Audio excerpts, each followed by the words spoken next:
lie dreaming, dreaming happy hours away that were rightly meant for play. See the night star signal gleaming o'er the hills and far away. We have heard his pipes a-crying as in Hamlin town of old. See the best church spire flying down the sunset's red and gold. So we follow night and day, follow bravely while we may. When we hear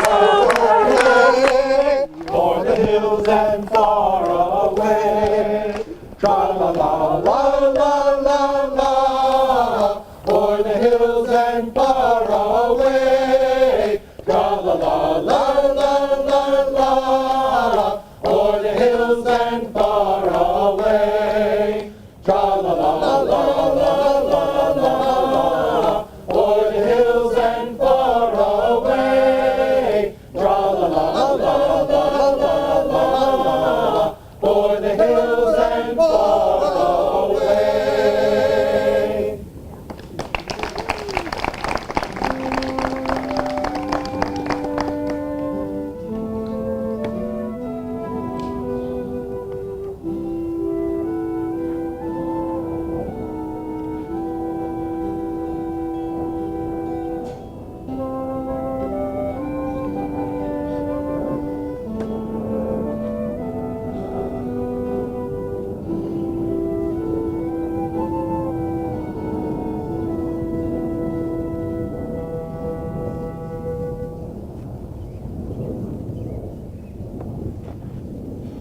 Music be the food of love, play on. Give me excess of it, that surfeiting the appetite would sicken and so die. Oh, that strain again, it had a dying fall. Oh, it came o'er my ear like the sweet sound that breathes upon a bank of violets, stealing and giving odor. Enough! No more. 'Tis not so sweet as it was before. O spirit of love, how quick and fresh art thou, that notwithstanding thy capacity receiveth as the sea, of what validity and pitch soe'er, not enters there, but falls into abatement and low price. Even in a minute, so full of shapes is fancy, that it alone is high fantastical. Will you go hunt, my lord? What curio? The heart. Why, so I do, the noblest that I have. For when mine eye did see Olivia first, methought she purged the air of pestilence. It was that instant that I turned into a hart, and my desires, like fell and cruel hounds, ever since pursue me. How now? What news of her? Please, sir, I might not be admitted, but from her handmaid do return this reply. The element itself, till 7 years, shall not afford her face at public view, but like a cloistress she will veiled walk and water her chamber round with eye-offending brine. All this to season a dead brother's love, that she would keep fresh and lasting with her sad remembrance. Oh, she that hath the heart of that fine frame, to pay this debt of love to a brother? How will she love when the rich golden shaft hath killed the flock of all affections else that live in her? When liver, brain, and heart, these sovereign thrones, are all supplied and filled her sweet perfections with one self-king?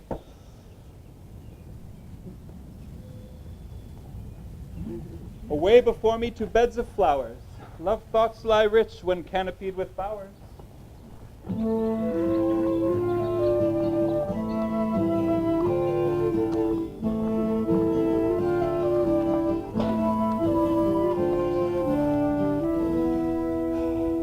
What country friend is this?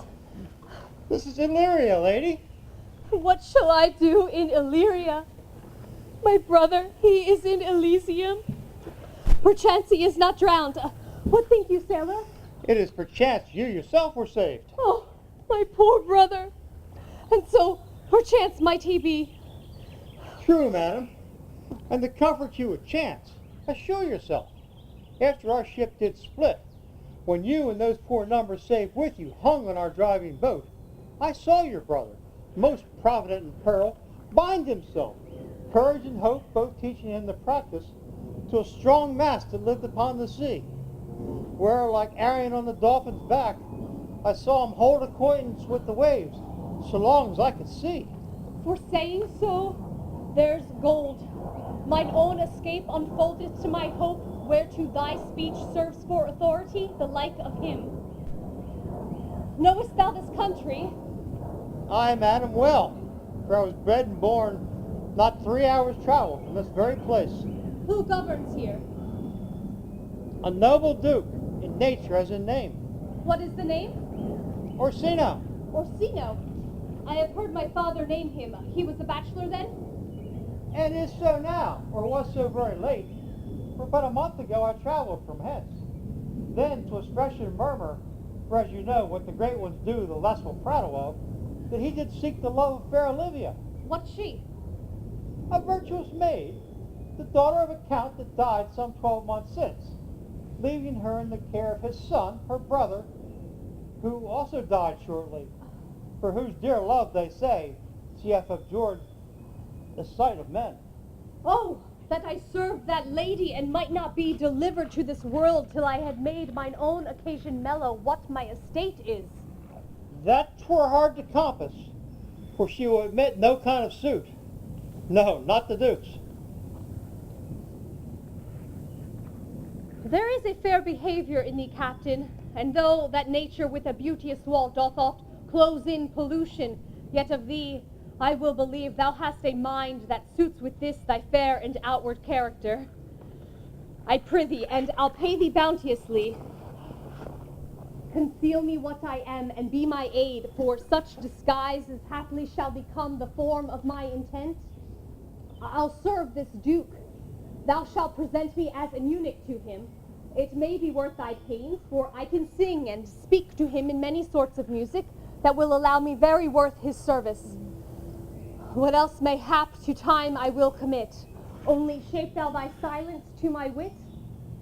Be you his eunuch, your mute I'll be. When my little tongue blabs, let mine eyes not see. I thank thee. Lead me on.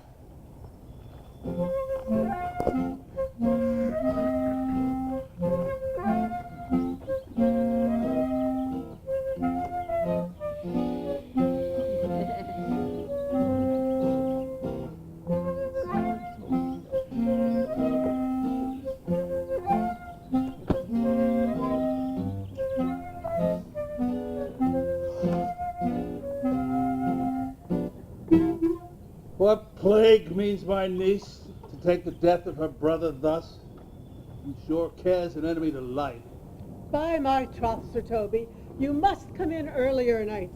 Your niece, my lady, takes great exception to your ill hours. Well, let her accept before accepted. Aye, but you must confine yourself within the modest limits of order. Confined?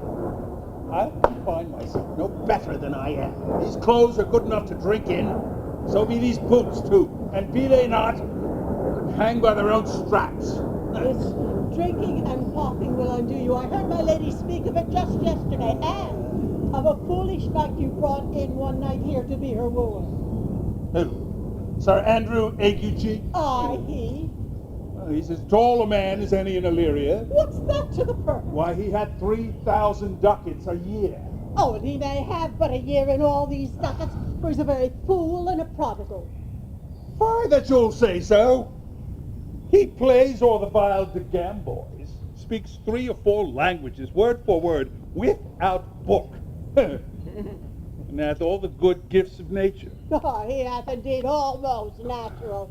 And besides that he's a fool, he's a great quarreller, and he hath the gift of a coward to allay the dust he hath in quarrelling. 'Tis thought among the prudent he would quickly have the gift of a grave. By this hand they are scoundrels and subtractors that say so. Where are they? They that add moreover, he is nightly drunk in your company. With drinking healths to my niece. I'll drink to her, as long as there is passage in my throat. And drink in Illyria. What, wench, Castellano Bogle? Here comes Sir Andrew Agueface. Sir Toby Belch! Ha ha! How now, Sir Toby Belch? Sweet Sir Andrew. Oh, bless you, fair shrew. And you too, sir? Accost, Sir Andrew, accost. What's that? My niece's chambermaid. Good Mistress Accost, I desire better acquaintance. My name is Mary, sir. Good Mistress Mary Accost. You mistake, knight. Accost is front her, board her, woo her, assail her. By my troth, I would not undertake her before this company. Is that the meaning of accost?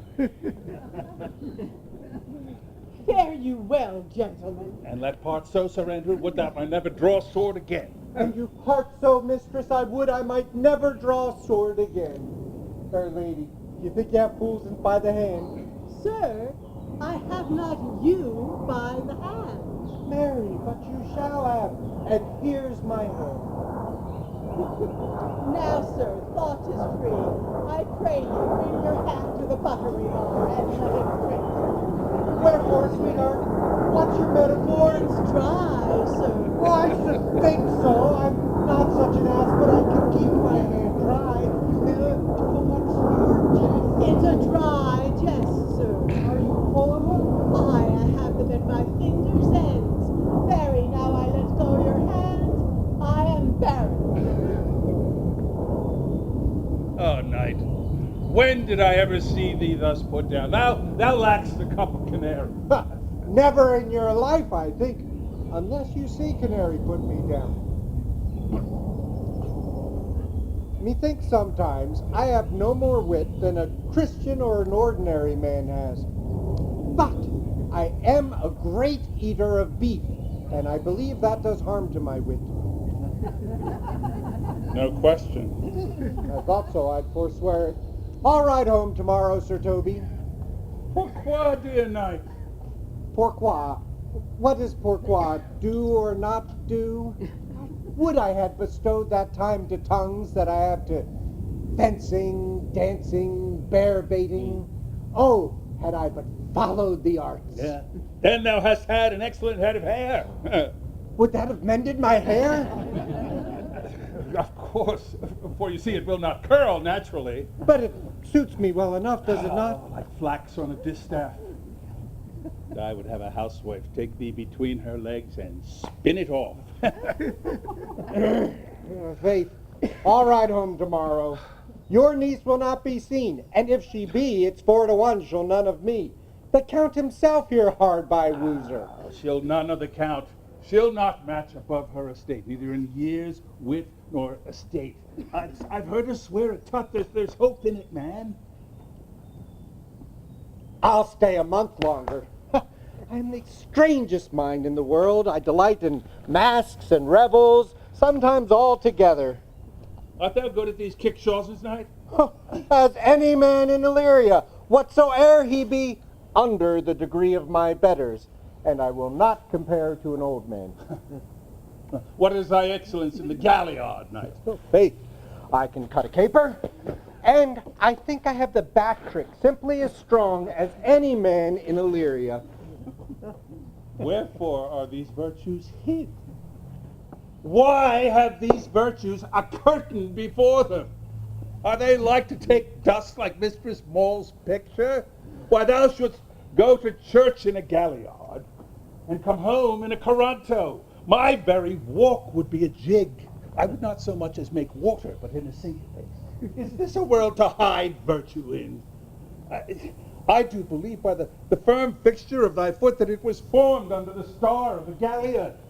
Aye, 'tis strong, and it does indifferent well in a flame-colored stock. Come, shall we set about some revels? What shall we do else? Let me see thee caper. Excellent, excellent. Again, quick.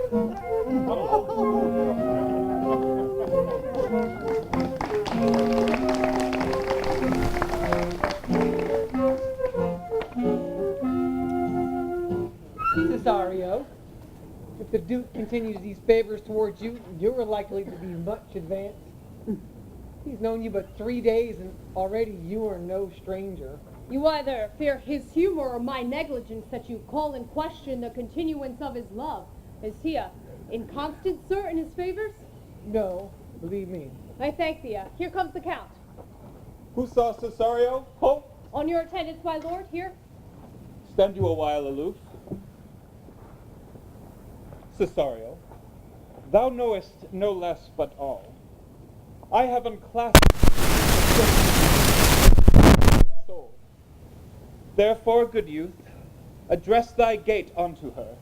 Be not denied access. Stand at her door, and tell them, there thy fixed foot shall grow till thou have audience. Sure, my noble lord, if she be so abandoned to her sorrow as it is spoke, she never will admit me. Be clamorous, and leap all civil bounds rather than make unprofited return. Say I do speak with her, my lord, what then? Oh, then unfold the passion of my love. Surprise her with discourse of my dear faith. It will become thee well to act my woes. She will attend to it better in thy youth than in a nuncio's of more grave aspect. I think not so, my lord. Dear lad, believe it, or they shall yet belie thy happy years that say thou art a man. Diana's lip is not as smooth and rubious as yours is. Thy small pipe is as the maiden's organ, shrill and sound, and all is semblative a woman's part. I know thy constellation is right apt for this affair. Some 4 or 5 attend him. All, if you will, for I myself am best when least in company. Prosper well in this, and thou shalt live as freely as thy lord to call his fortunes thine. I'll do my best to woo your lady. And yet, a barful strife, whoe'er I woo, myself would be his wife.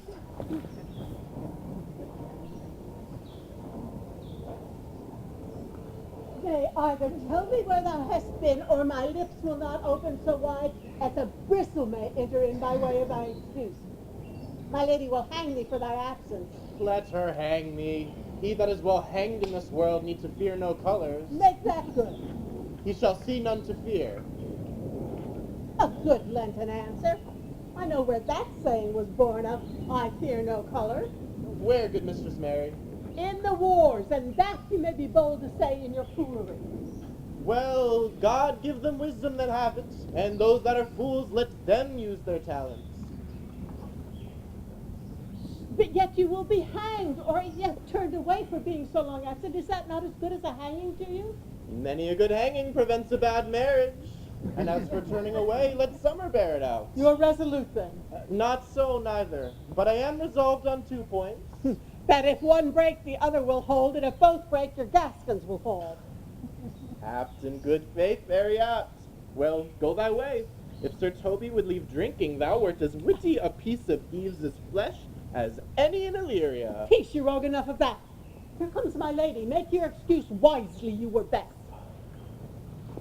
Wit, and it be thy will, put me into good fooling.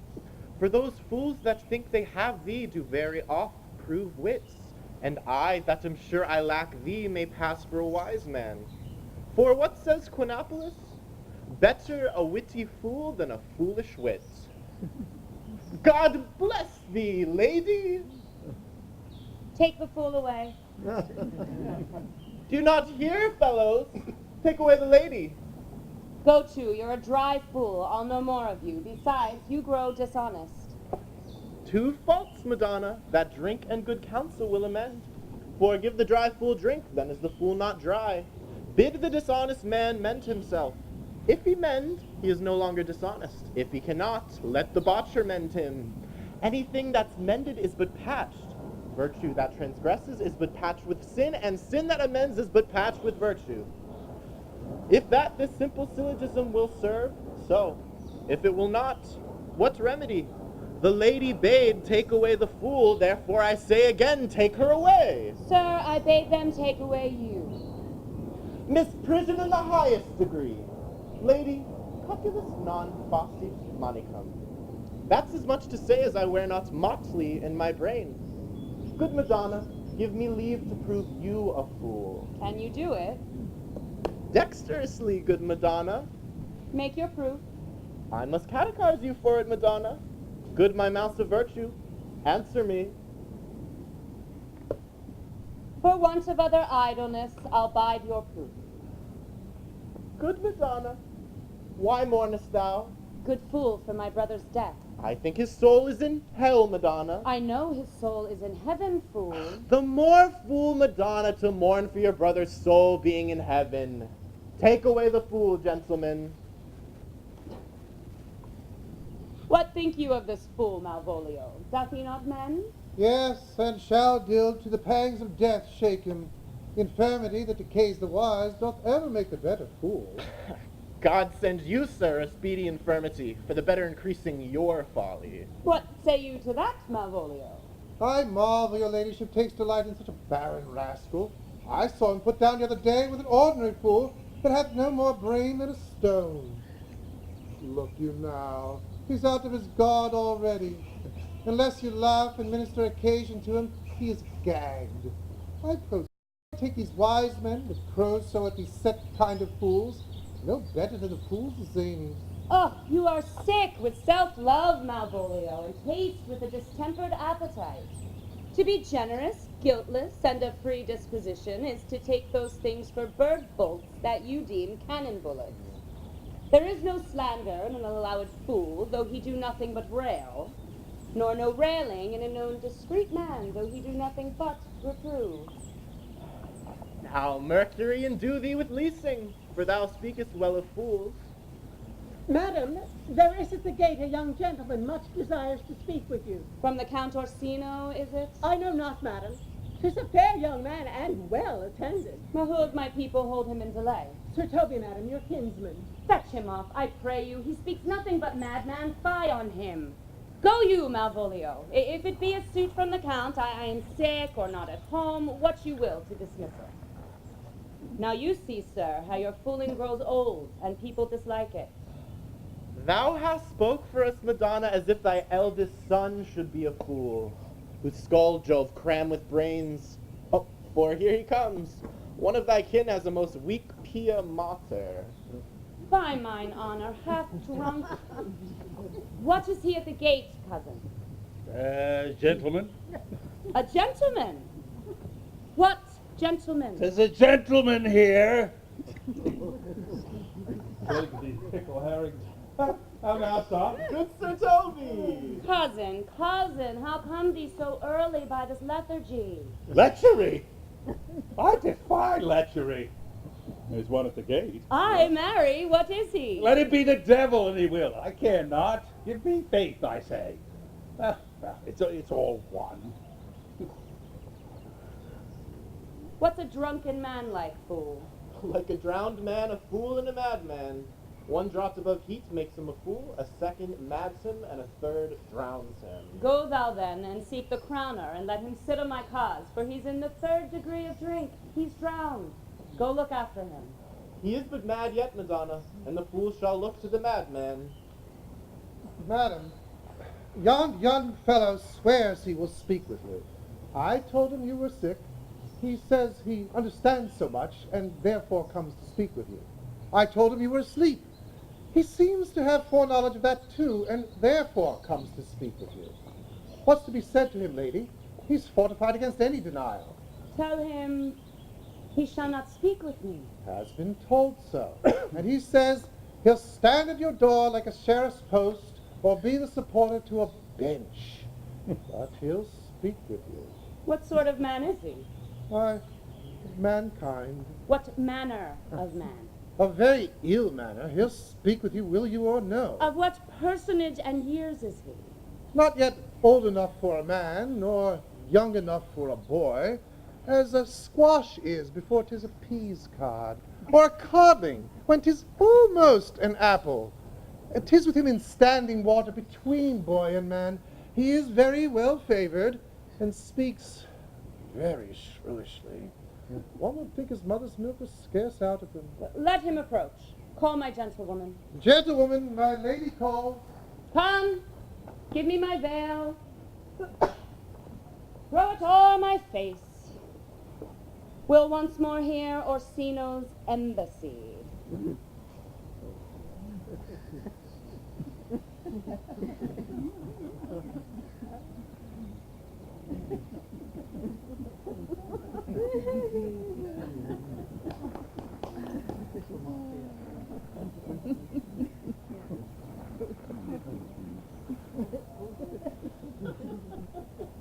The honorable lady of the house, which is she? Speak to me, I shall answer for her. Your will? Most radiant, exquisite, and unmatchable beauty. I pray you tell me if this be the lady of the house, for I never saw her. I would be loath to cast away my speech, for besides that it is excellently well penned, I have taken great pains to con it.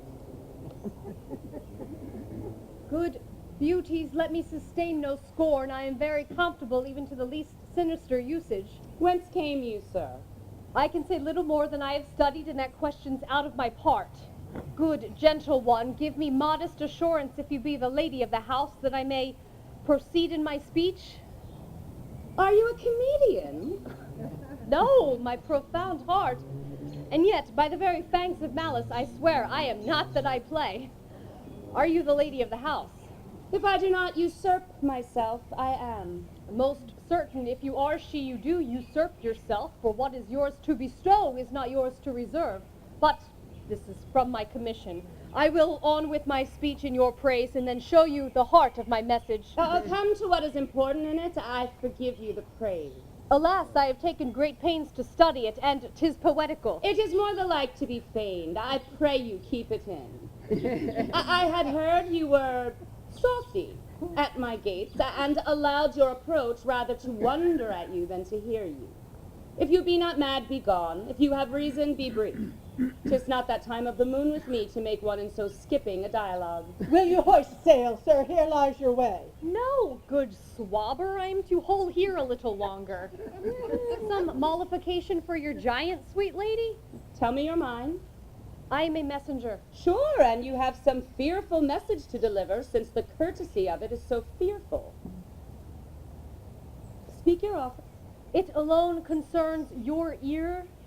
I bring no overture of war, no taxation of homage. I hold the olive in my hand. My words are as full of peace as matter. Yet you began rudely. What are you? What would you? The rudeness that hath appeared in me have I learned from my entertainment. What I am and what I would are as secret as maidenhead. To your ears, divinity. To any others, profanation. Give us the place alone. We will hear this divinity.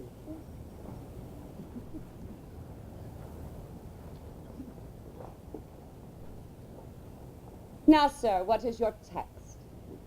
Most sweet lady. A comfortable doctrine, and much may be said of it.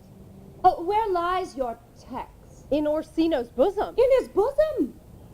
In what chapter of his bosom? To answer by the method, in the first of his heart. Oh, I have read it. It is heresy. Have you no more to say? Good madam, let me see your face. Have you any commission from your lord to negotiate with my face? You are now out of your text, but we will draw the curtain and show you the picture. Look you, sir, such a one I was this present. Is it not well done? Excellently done, if God did all. 'Tis in grain, sir, 'twill endure wind and weather. His beauty truly blent, whose red and white nature's own sweet and cunning hand laid on.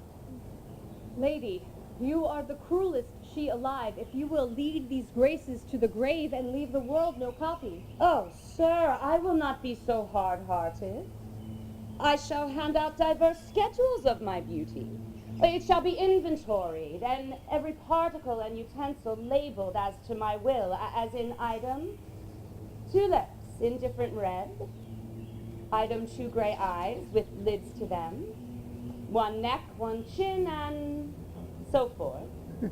Were you sent hither to praise me? I see you what you are too proud. But if you were the devil, you are fair.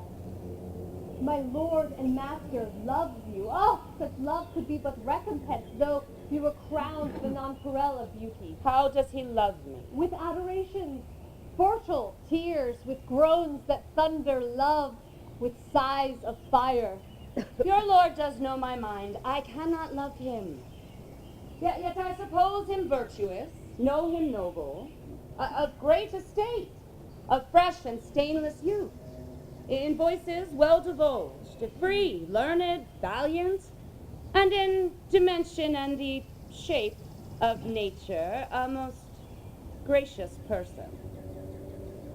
And yet I cannot love him. He might have took his answer long ago. If I did love you in my master's flame, with such a suffering, such a deadly life, in your denial I would find no sense. I would not understand it. Why? What would you?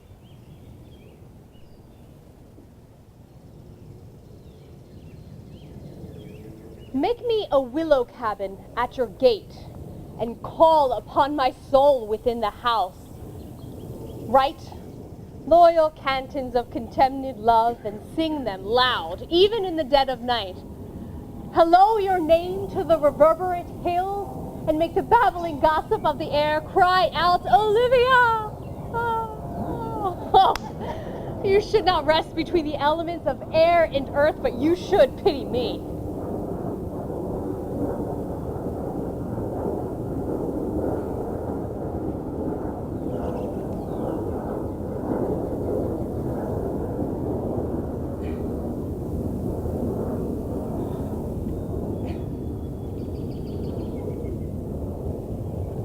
What is your parentage? Above my fortunes, yet my state is well. I'm a gentleman.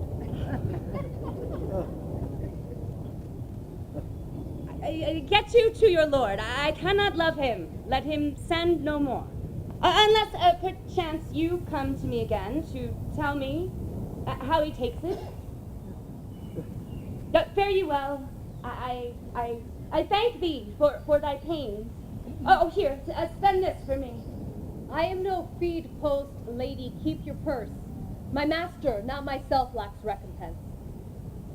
Love make his heart a flint that you should love, and let your fervor, like my master's, be placed in contempt. Farewell, fair cruelty.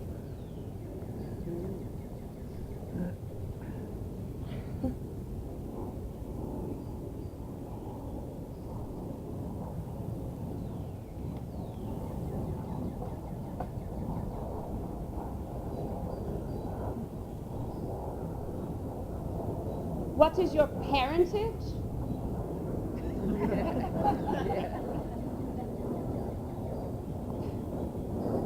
Above my fortunes, yet my state is well, I am a gentleman. I'll be sworn thou art. Thy tongue, thy face, thy limbs, actions, and spirit to give thee fivefold blazon. Not so fast. Soft, soft. Unless the master were the man? How now, even so quickly may one catch the plague. Methinks I feel this youth's perfections to creep in with an invisible and subtle stealth at mine eyes. Whew! Well, let it be.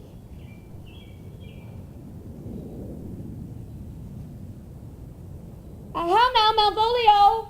Here, madam, at your service. Oh, run after that same peevish messenger, the county's man. Well, he left this ring behind him, would I or none. Will you tell him I'll none of it? Desire him not to flatter with his lord, nor hold up his hopes. I am not for him. If that youth will come this way tomorrow, I'll give him reasons for it. Hide thee, Malvolio. Madam, I will. I know not what, and fear to find mine eyes too great a flatterer for my mind. Fate, show thy force. We ourselves do not owe. What will be, and be this so.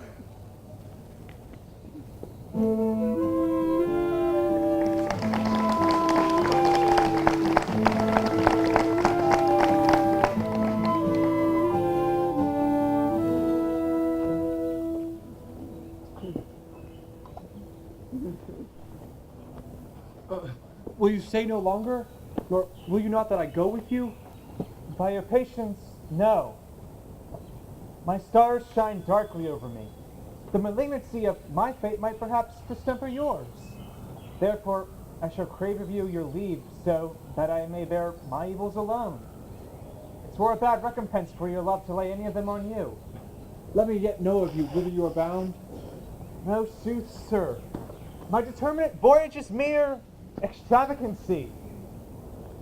But I perceive in you so excellent a touch of modesty that you will not extort from me what I am willing to keep in. Therefore it charges me in manners that either to express myself. You must know me then, Antonio. My name is Sebastian, which I called Rodrigo. My father was that Sebastian of Messaline, whom I know you have heard of. He left behind him myself and a sister, both born in an hour. If the heavens have been pleased, would we have so ended? But you, sir, alter that. Some hour before you took me from the breach of the sea, was my sister drowned. Alas, the day. A lady fair, though it was said she much resembled me, was yet of many accounted beautiful. But though I could not with such estimable wonder overfar believe that, yet thus far I will boldly publish her. She bore a mind that envy could not but call fair. She is drowned already, sir, with salt water, though I seem to drown in her remembrance again with more. Pardon, sir, your bad entertainment. Oh, good Antonio, forgive me your trouble. If you will not murder me for my love, let me be your servant. You will not undo what you have done. That is, kill him whom you have recovered. Desire it not. Fare you will at once. My bosom is full of kindness, and I am yet so near the manners of my mother that, upon the least occasion, more mine eyes will tell tales of me. And thou to the Count Orsino's court. Farewell. The gentleness of all the gods are with me. I have many enemies in Orsino's court, Else I would shortly see thee there, but come what may, I do adore thee so that danger shall seem sport. I will go. Young fellow! Were you not even now with the Countess or Olivia? Even now, sir, on a moderate pace, I have since arrived but hither. She returns this ring to you, sir. Might have saved me my pains to have taken it away yourself. She adds, moreover, that you put your lord into a desperate assurance she will none of him. And one thing more, that you never be so hardy to come again in his affairs, unless it be to report your lord's taking of this. Receive it so. She took the ring of me, I'll none of it. Come, sir, you peevishly threw it at her, and her will is it should be so returned. If it be worth the stooping for, there it lies in your eye. If not, be it his that finds it.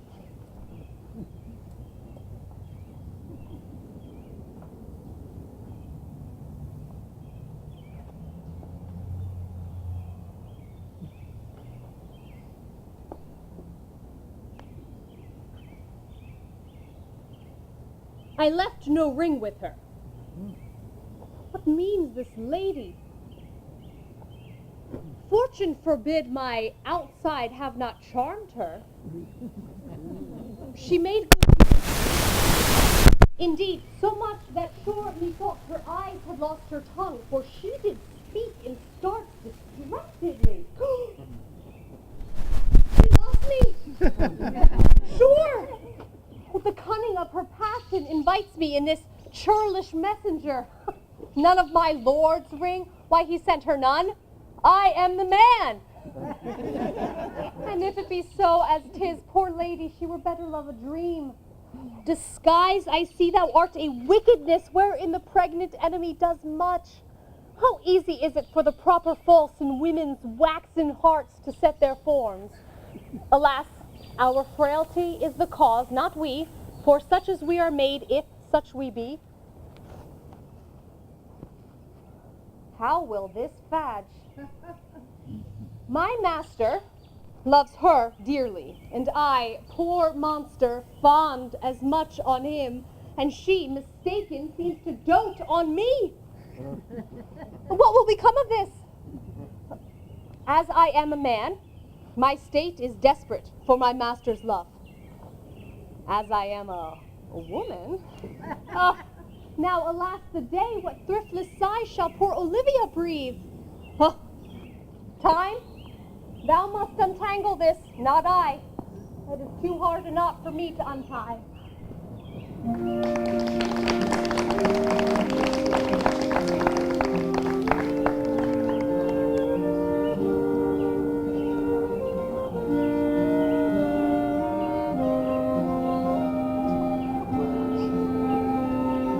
Approach, Sir Andrew.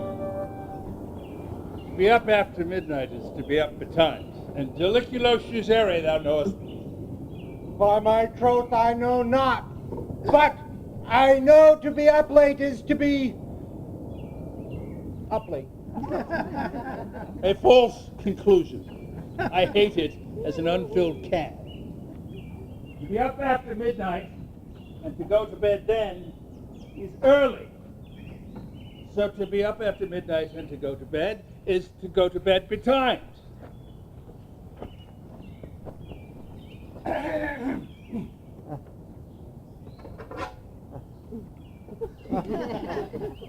Does not our life consist of the four elements? Faith, so they say, but I think it rather consists of eating and drinking. Thou art a scholar. Therefore, let us eat and drink. A stoup of wine, Maria. Here comes the fool in faith. How now, my hearts? Did you never see a picture of we three? Welcome, ass. Have a cat? By my troth, the fool hath an excellent breast, and I had rather than 40 shilling I had such a leg and so sweet a breath to sing as the fool has. Thou wast in very gracious fooling last night, when thou spoke of Pigramedes of the Vapians passing the equinoctial to Quibus. 'Twas very good in faith. I sent thee sixpence for thy leadman, hast it? I did in petticoats thy gratillity, for Malvolio's nose is no whipstock. My lady has a white hand, and the myrmidons are no bottle alehouses. Excellent, why this is the best fooling when all is done. Now, a song. Ha! There. Sixpence for you. Let's have a song. Would you have a love song or a song of good life? A love song. A love song. I care not for good life.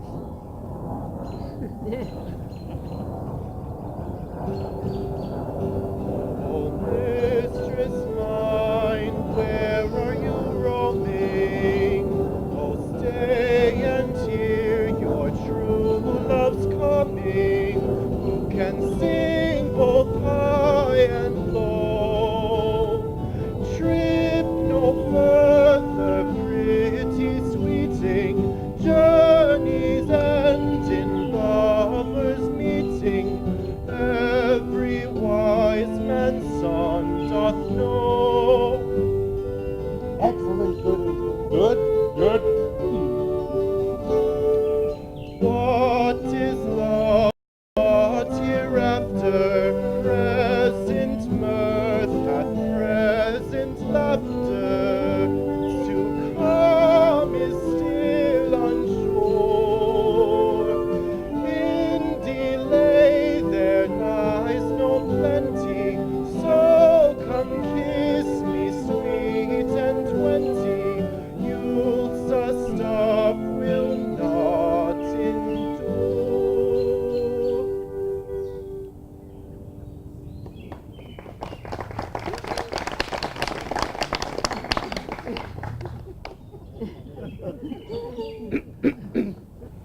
A mellifluous voice, as I am a true knight.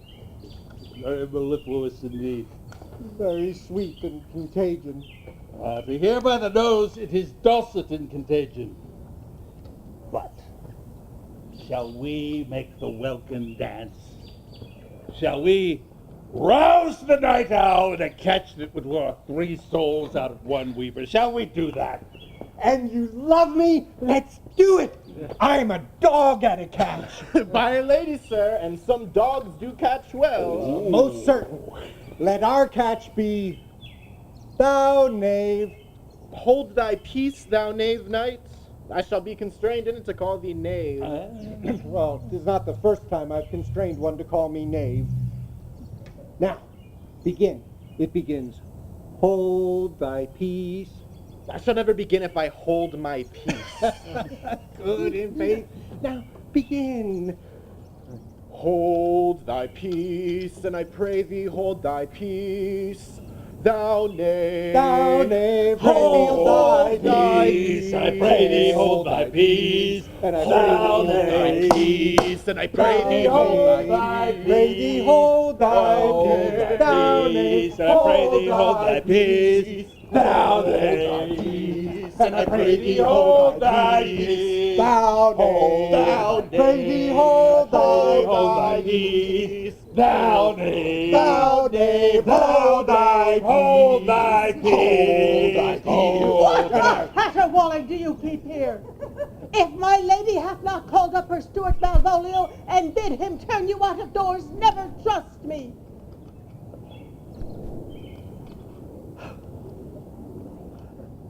My ladies are Catayan. We are politicians. Malvolio is a Pegaranzi! Yes. And 3 merry men on we. Am I not consanguineous? Am I not of her blood? Tilly Valley, lady. There dwelt a man in Babylon, lady. Lady. Beshrew me, the knight's an admirable fooling. Aye, he does well enough if he be disposed, and so do I too. He does it with a more natural grace, but I do it more natural. On the 12th day of December we hold thy peace, I pray thee hold thy peace. Thou knave, hold thy peace, hold thy peace, I pray thee hold thy peace. Thou knave, hold thy peace, hold thy peace, and I pray thee hold thy peace. Thou knave, hold thy peace, hold thy peace. My masters. Are you mad? Well, what are you? Have you no wit, manners, nor honesty that you gabble like tinkers at this time of night? Do you make an alehouse of my lady's house, that you squeak out your kosher's catches with no mitigation, no remorse of voice?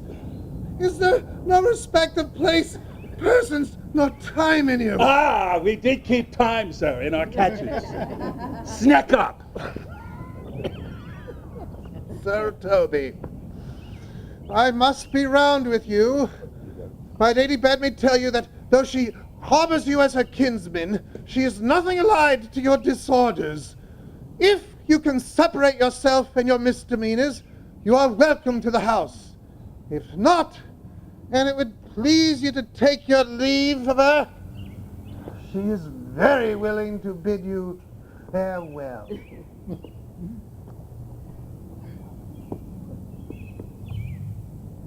Farewell, dear heart, for I must needs be gone. Good Sir Toby. His eyes do show his days are almost done. Esteemed so? But I will never die. Sir Toby, there you lie. This is much credit to you. Shall I bid him go? What's in if you do? Shall I bid him go and spare not? Oh, no, no, no, you dare not. Ah, out of tune, sir, you lie. Dost thou think thou art more than a steward? Dost thou think because thou art virtuous there will be no more cakes and ale? Yes, by St. Anne, and ginger shall be hot in the mouth too. Thou art in the right on it. Go, sir, rub your chain with crumbs. A stoop of wine, Maria. Mistress Mary, If you prize my lady's favor and anything more than contempt, you would not give means for this uncivil rule. She shall know of it by this hand. Go shake your ears! For as good a deed as to drink when a man's a-hungry.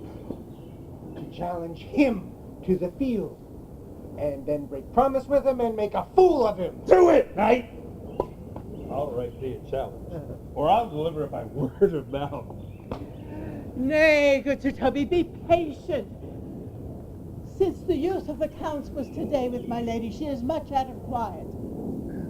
As for Monsieur Malvolio, let me alone with him. If I do not gull him into a nay word and make of him a common recreation, never think I have wit enough to lie straight in my bed. I know I can do it. Possess us! Possess us! Tell us something of him. Marry, sir, sometimes he's a kind of Puritan. Oh, and I thought that I'd beat him like a dog. What? For being a Puritan? Thy exquisite reason, dear knight. Well, I have no exquisite reason, but I have reason good enough. The devil he a Puritan or anything else, constantly, but a time pleaser, an affectioned ass that cons state without book and utters it by great swaths, the best persuaded of himself, so crammed, as he thinks, with excellencies, that it is his grounds of faith that all who look on him love him. And on that vice in him will my revenge find notable cause to work. What will you do? I will drop in his way some obscure epistle of love, wherein by the color of his beard, the shape of his leg, the manner of his gait, the expression of his eye, forehead, and complexion, he shall find himself most feelingly personated. I can write very much like my lady, your niece. On a forgotten matter, we can hardly make distinction of our hands. Excellent. I smell a device. I have it in my nose, too. He shall think by the letters that thou droppest for him that she is in love with him, and they are from her. My purpose is indeed a horse of that color. And your horse now will make him an ass. Ass? I doubt not. Oh, 'twill be admirable. Sport royal, I warrant you. I know my physic will work on him. But for this night, to bed and dream on the event. Good night. Penthelicea. Before me, she's a good wench. She's a beagle. True bred, and one that adores me, but what of that? I was adored once, too. Come, knight. Let's to bed. Thou hast need send for more money, knight. If I cannot recover your niece, I'm a foul way out. Send for the money, knight. If thou hast her not in the end, call me cut. And I do not never trust me. Take that how you will. Come, I'll burn some sack. It's too early to go to bed yet. Come, knight. Come, knight.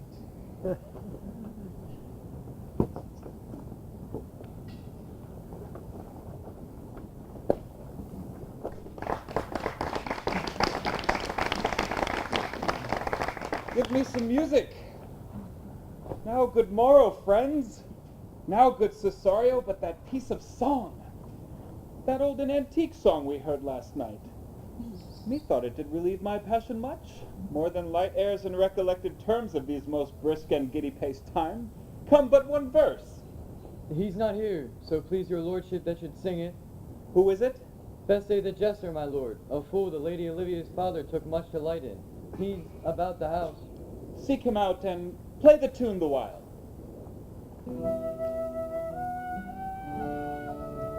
Come hither, boy. If ever thou shalt love, in the sweet pangs of it remember me. for such as I am, all true lovers are. Unstayed and skittish in all motions, they'll save for the constant image of the creature that is beloved. How dost thou like this tune? It gives a very echo to the seat where love is throned. Thou dost speak masterly. My life upon it. Young though thou art, thine eye hath stayed upon some favor that it loves, hath it not, boy? A little by your favor. What kind of woman is it? Of your complexion. Oh, she is not worth thee, then. What years in faith? About your years, my lord. Too old, by heaven.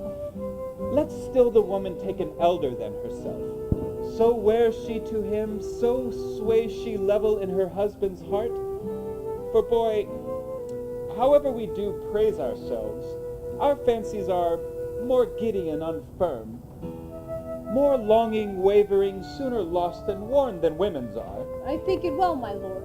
Then let thy love be younger than thyself, or thy affection cannot hold the bent. For women are as roses, whose very flower being once displayed doth fall that very hour. And so they are. Alas, they are so, to die even when they to perfection grow. Oh, fellow, come! That song we had last night. Mark it, Cesario, it is old and plain. The spinsters and the knitters in the sun, and the free maids that weave their thread with bones do use to chant it. It is silly sooth and dallies in the innocence of love, like the old age. Are you ready, sir? I prithee sing.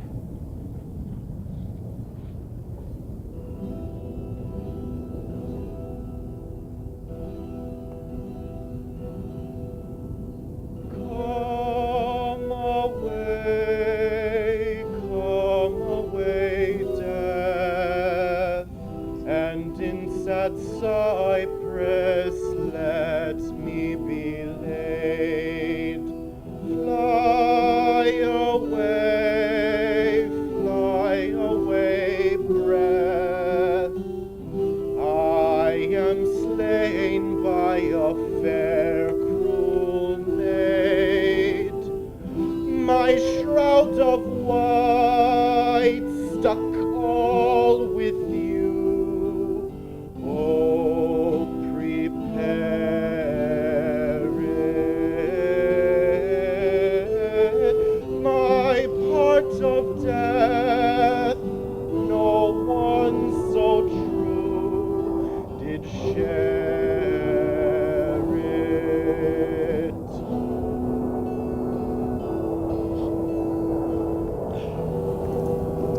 Here's for thy pains. Oh, no pains, sir. I take pleasure in singing, sir. I'll pay thy pleasure then. And pleasure will be paid, one time or another. Give me now leave to leave thee. Oh. Now the melancholy god protect thee, and the tailor make thy doublet of changeable taffeta, for thy mind is a very opal. Farewell. Let all the rest give place. Once more, Cesario. Get thee to yon same sovereign cruelty. Tell her my love, more noble than the world, prizes not quantity of dirty lands. The parts that fortune hath bestowed upon her, tell her I hold as giddily as fortune. But 'tis that miracle and queen of gems in nature pranks her that attracts my soul. But if she cannot love you, I cannot so be denied. sooth, but you must. Say that some lady, as perhaps there is, hath for your love as great a pang of heart as you have for Olivia. You cannot love her, you tell her so. Must she not then be answered? There is no woman's sides that can bide so strong a passion as love doth give my heart. No woman's heart so big to hold so much. They lack retention. Alas, their love may be called appetite, not emotion of the liver, but of the palate that suffers surfeit, cloyment, and revolt. But mine is all as hungry as the sea and can digest as much. Make no compare between that love a woman can owe me and that Love, I owe Olivia. Aye, but I know What dost thou know? too well what love women to men may owe. In faith they are as true of heart as we. My father had a daughter, loved a man, as it might be, perhaps, were I a woman, I should your lordship. And what's her story? A blank, my lord. She never told her love, but let concealment like a worm in the bud feed on her damask cheek. She pined in thought, and with a green and yellow melancholy, she sat, like patience on a monument, smiling at grief. Was not this love indeed? We men may say more, swear more, but indeed our shows are more than will, for still we prove much in our vows, but little in our love. But died thy sister in her love, my boy? I am all the daughters of my father's house, and all the brothers too. And yet I know not. Oh.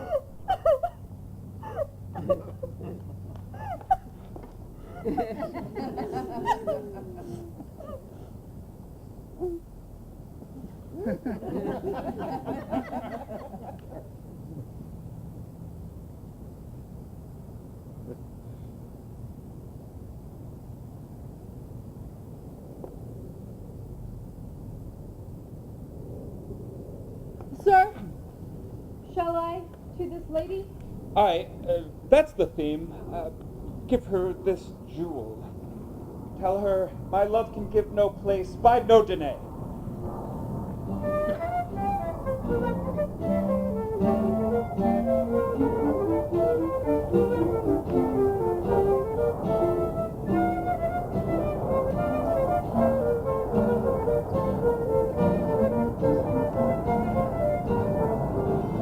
Come thy way, Signora Fabian.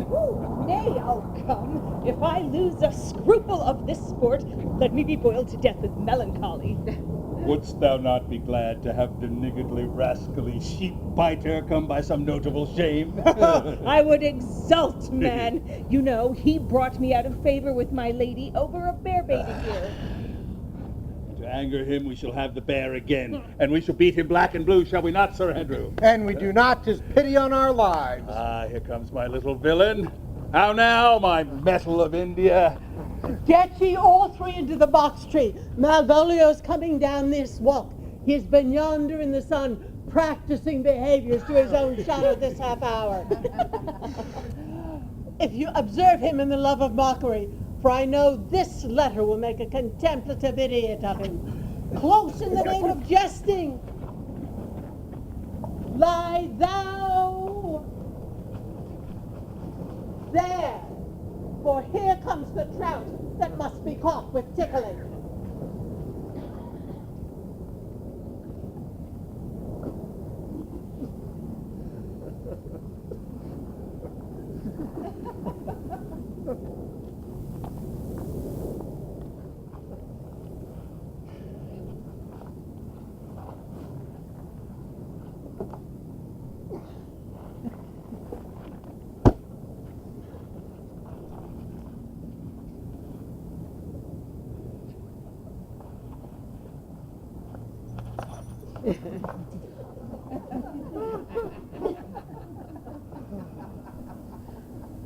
"'Tis but fortune, all is fortune. Maria once told me she did affect me, and I have heard herself come thus near that should she fancy, it should be one of my complexion. Besides, she uses me with a more exalted respect than anyone else that follows her. What should I think on it?" Here's an overweening rogue. Oh, contemplation makes a turkey cock about how he jets under his advanced plumes. Slight I could so beat the rogue. To be Count Malvolio.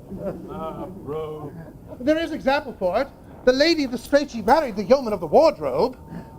I, Jezebel, having been married 3 months, sitting in my state, For a stone bow to hit him in the eye. calling my officers about me in my branched velvet gown, having come from a daybed where I have left Olivia sleeping. bolts and shackles.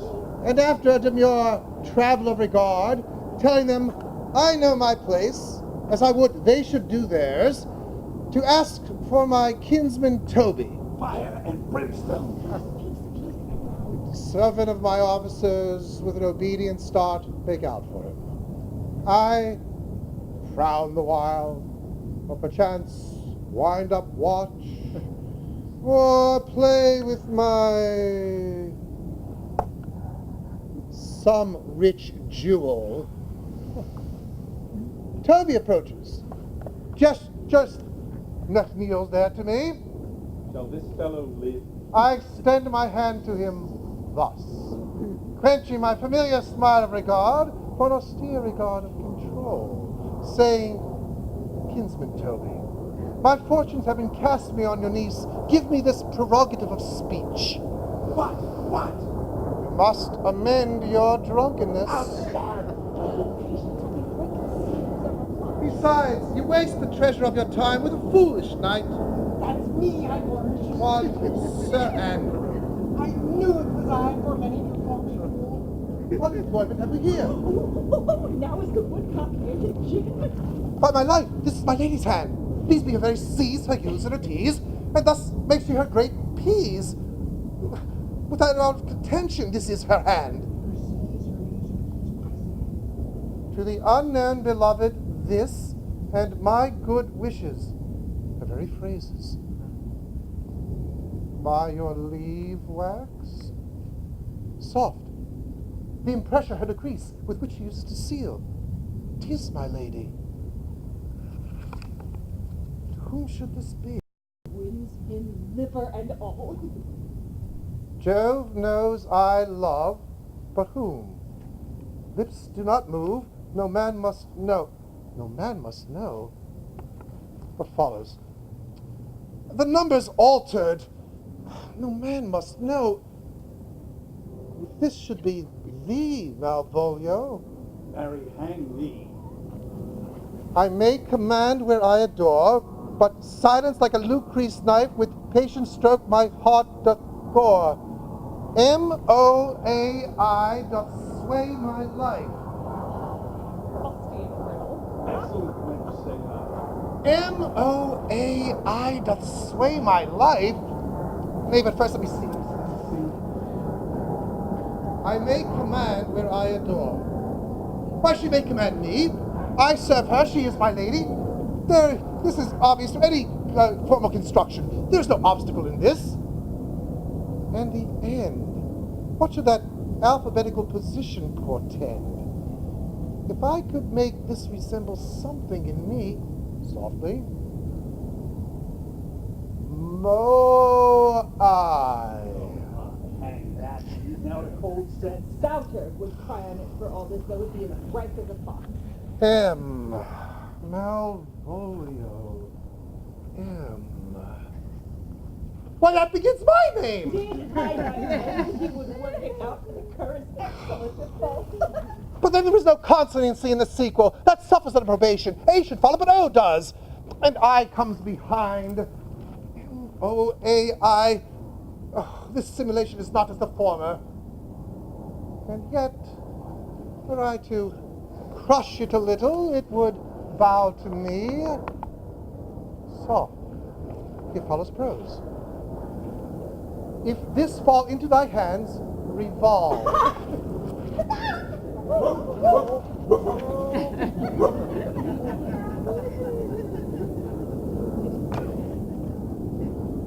In my stars I am above thee, but be not afraid of greatness.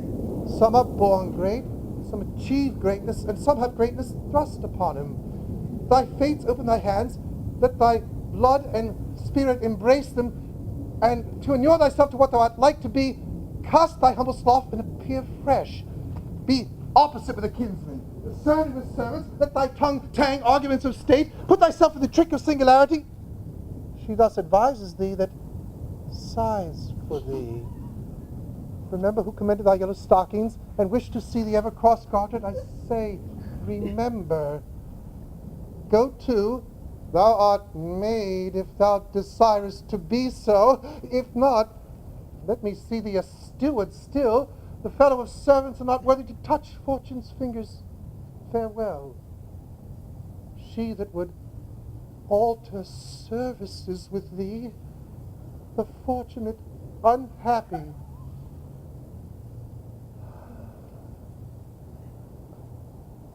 Daylight and champagne, discover not more. This is open. But I will be proud. I will read politic authors. I will cast off close acquaintance. I will baffle such envy. I will be point device the very man. I do not now fool myself to let imagination jade me, for every reason excites to this that my lady loves me. She did praise my yellow stockings of late. She did commend my legs being cross-gartered. And in this she manifests herself to my love, and with a kind of injunction incites me to those actions of her liking. I thank my stars, I am happy. I will be strange, stout, in yellow stockings, and cross-gartered, even with the swiftness of putting on. Jove and my stars be praised!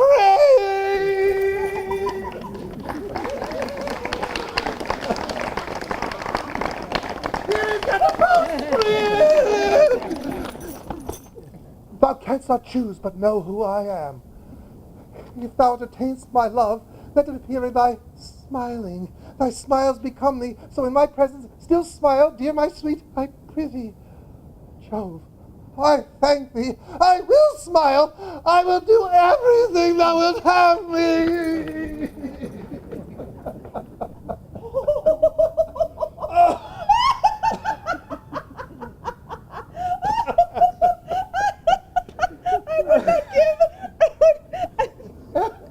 I would not give my part in this sport for a pension of thousands to be paid from this Sophie. I could marry the wench for this device.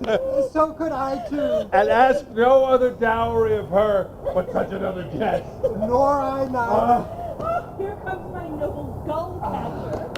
Wilt thou set thy foot on my neck? Or on mine either. No, but say true. Does it work upon him? Oh, you have put him in such a dream that when the image of it leaves him, he must run mad. It works like aqua vitae to a midwife. If you would then see the fruits of this sport, mark his first approach into my lady. He will come to her in yellow stockings. 'Tis a color she abhors. And cross-gartered a fashion she detests. And he will smile, which will now be so unsuitable to her disposition, being addicted to a melancholy as she is, that it cannot but turn him into a notable contempt. If you would see it, follow me. Ah, to the gates of Tartar, that most excellent devil of wit. I'll make one too.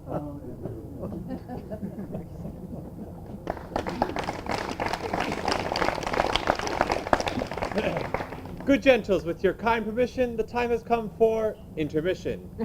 Relax, converse, be of good cheer. Refreshments beckon from the rear. Tasty, succulent, and affordable, we also offer potties. Portable. But when you hear musicians sound, come hither to this sylvan round. 'Tis time to then resume your pews. Our second act forthwith ensues.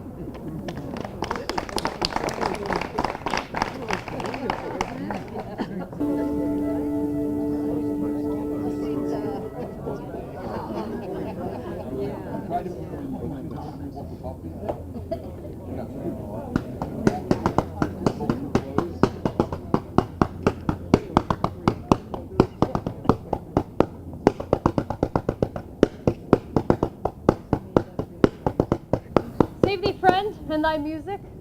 Dost thou live by thy tabor? No, sir, I live by the church. Art thou a churchman? No such matter, sir. I do live by the church, for I do live at my house, and my house doth stand by the church.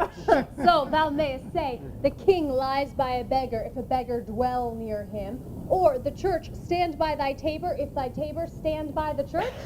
You have said, sir. Art not thou the Lady Olivia's fool? No, indeed, sir. The Lady Olivia has no folly. She will keep no fool, sir, till she be married. And fools are as like husbands as pilchards are to herons. The husband's the bigger. No, I am indeed not her fool, but her corrupter of words. I saw thee late at the Count Orsino's. Foolery, sir, does walk about the orb like the sun. It shines everywhere. I would be sorry, sir, but the fool should be as oft with your master as with my mistress. I think I saw your wisdom there. Nay, now pass upon me. I'll know more of thee. Hold, there's expenses for thee. Now Jove, in his next commodity of hair, send thee a beard. By my troth, I'll tell thee I am almost sick for one, though I would not have it grow on my chin. Is thy lady within? I would play Lord Pandarus of Phrygia, sir, to bring a Cressida to this Troilus. I understand you, sir. 'Tis well begged. My lady is within, sir. I will construe to her whence you come. Who you are and what you would are out of my welkin. I might say element, but the word is overworn. This fellow is wise enough to play the fool, and to do that well craves a kind of wit.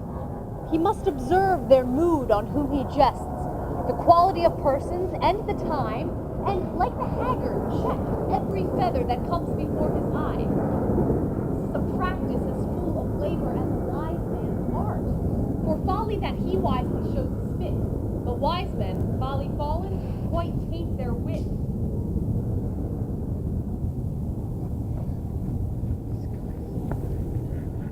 Save you, gentlemen. And you, sir, Dieu vous garde, monsieur. et vous aussi, votre serviture. I hope, sir, you are, and I'm yours. Will you encounter the house, sir? My niece is desirous you should enter if your trade be to her. I am bound to your niece, sir. I mean, she is the list of my voyage. Taste your legs, sir. Put them to motion. My legs do better understand me, sir, than I understand what you mean by bidding me taste my legs. I need to go in, sir, to enter. I will answer you with gate and entrance. But we are prevented. Most excellent, accomplished lady, the heavens rain odors on you. That youth's a rare courtier. Rain odors.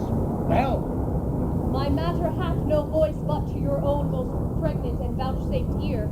odors, pregnant, vouchsafed, I'll get 'em all three already. Let the garden door be shut and leave me to my hearing.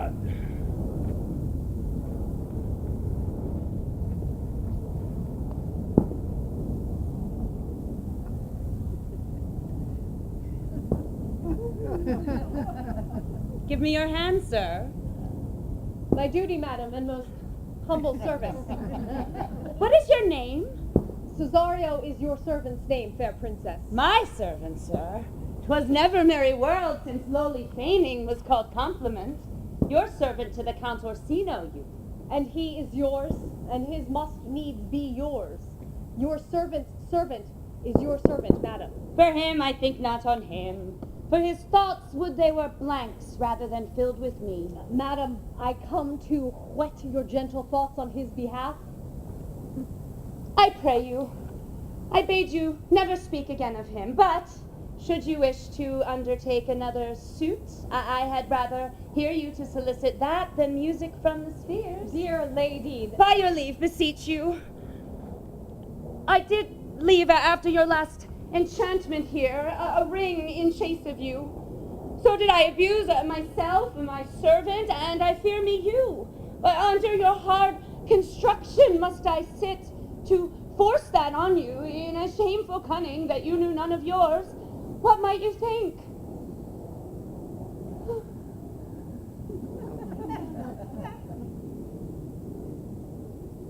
Let me hear you speak. I pity you. Well, that's a degree to love. No, not agrees, for 'tis a vulgar proof that very oft we pity enemies. Why then, methinks 'tis time to smile again. O world, how apt the poor are to be proud. If one should be prey, how much the better to fall before the lion than the wolf. Oh, the clock upbraids me with the waste of time. Be not afraid, good youth. I will not have you, though when wit and youth were come to harvest, your wife is like to reap a proper man. There lies your way, due west. Then westward ho! Grace and good disposition attend your ladyship.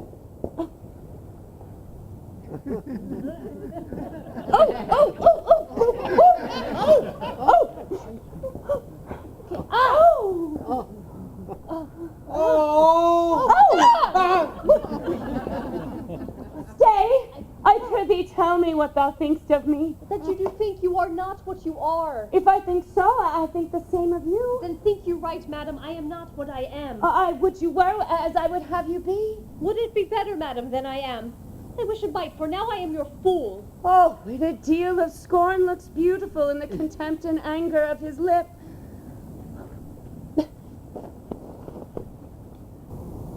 Cesario, by the roses of the spring, by maidhood, truth, honor, and everything, I love thee so that maugre all thy pride, nor wit nor reason can my passion hide. I do not extort to know the reason from thy clause, for that I woo, thou therefore hast no cause, but rather reason thus with reason fetter. Love sought is good, given unsought better. By innocence I swear, and by my youth, I have one heart, one bosom, and one truth, and that no woman has, nor never none shall mistress be of it, save I alone. And so adieu, good madam. Nevermore will I my master's tears to you deplore. Oh, yet come again tomorrow. Thou mayst move that heart which now abhors to like his love.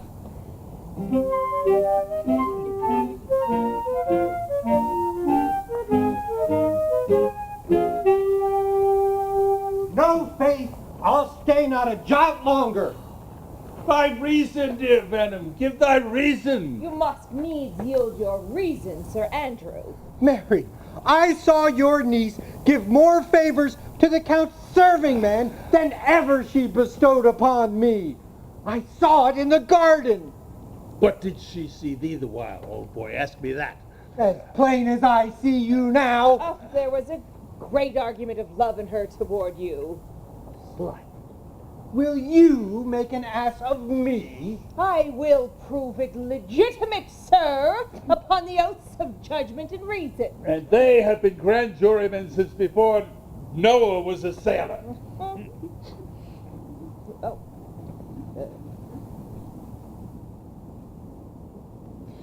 She did show favor to the youth in your sight, but only to exasperate you, to awake your dormouse valor, to put fire in your heart and brimstone in your liver. You should have then accosted her, and with some excellent jests, fire new from the mint, you should have banged the youth into dumbness.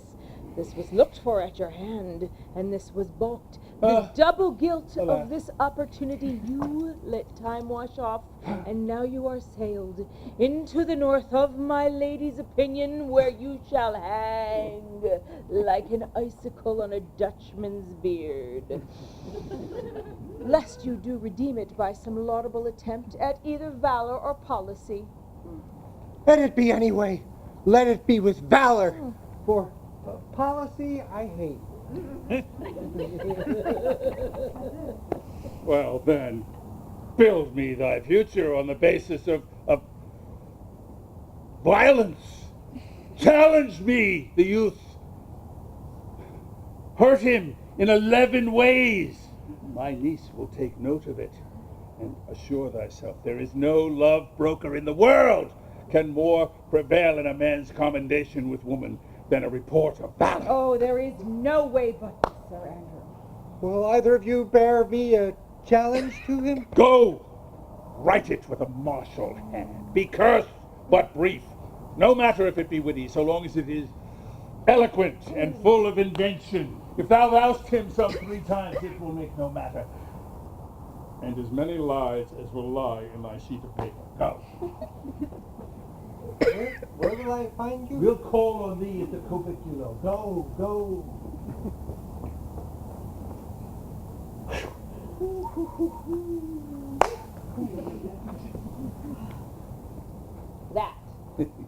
That is a dear mannequin to you, Sir Toby. He has been dear to me, some 2,000 strong.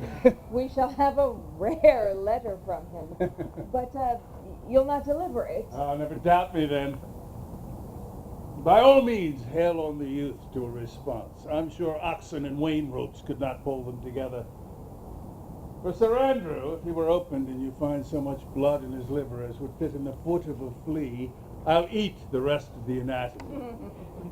And as opposite the youth, he bears in his visage no great traces of cruelty. Look, here comes the little villain. How now? If you desire the spleen and will laugh yourself into stitches, follow me.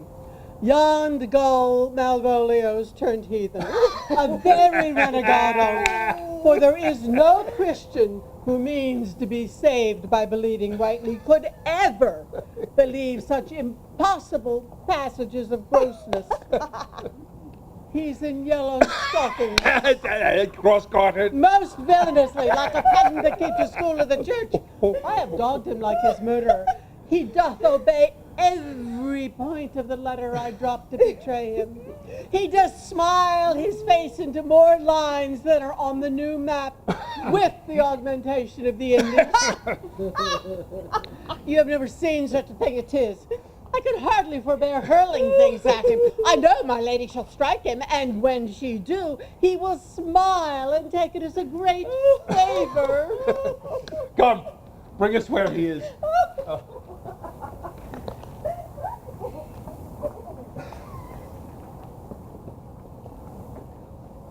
I would not by my will have troubled you, but since you make your pleasure of your pains, I will no further chide you.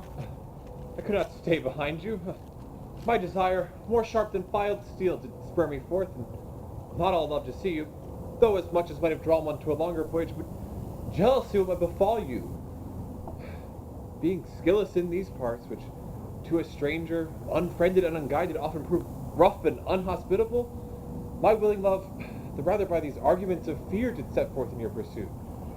My kind Antonio, I can no other answer make but thanks, and thanks and never thanks. And oft good returns are shuffled off with such uncurrent pay. But were my worth, as is my conscience firm, you should find better dealing. What's to do? Shall we go see the relics of this town? Tomorrow, sir. Best first go see your lodging. I am not weary, and 'tis long tonight. I pray you, let us satisfy our eyes with the memorials and the things of fame that do renown this city. Would you pardon me? I do not without danger walk these streets. Once, in a sea fight against the Count his galleys, I did some service. Of such note indeed that, were I ta'en here, it would scarce be answered. Belike you slew a great number of his people? The offense is not of such a bloody nature, albeit the quality of the time and the quarrel might well have given us bloody argument. It might have since been answered in repaying what we took from them, which, for traffic's sake, most of our city did. Only myself stood out. For which, if I be lapsed in these parts, I shall pay dear. Do not then walk too open. It doth not fit me. Hold. Here's my purse. In the south suburb, at the Elephant, is best to lodge. I'll go bespeak our diet whiles you beguile the time and feed your knowledge with viewing of the town. There you shall have me. Why I your purse?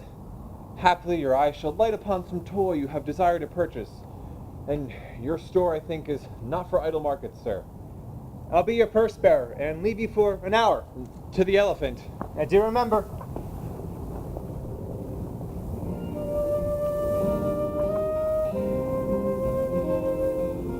I have sent for him.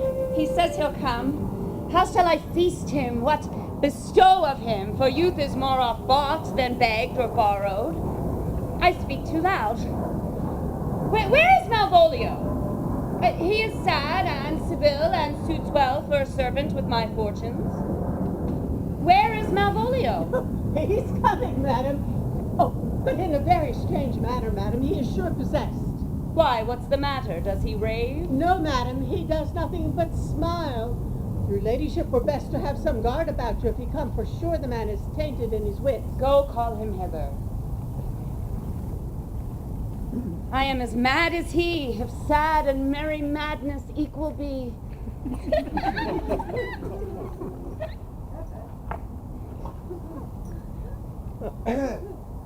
How now, Malvolio?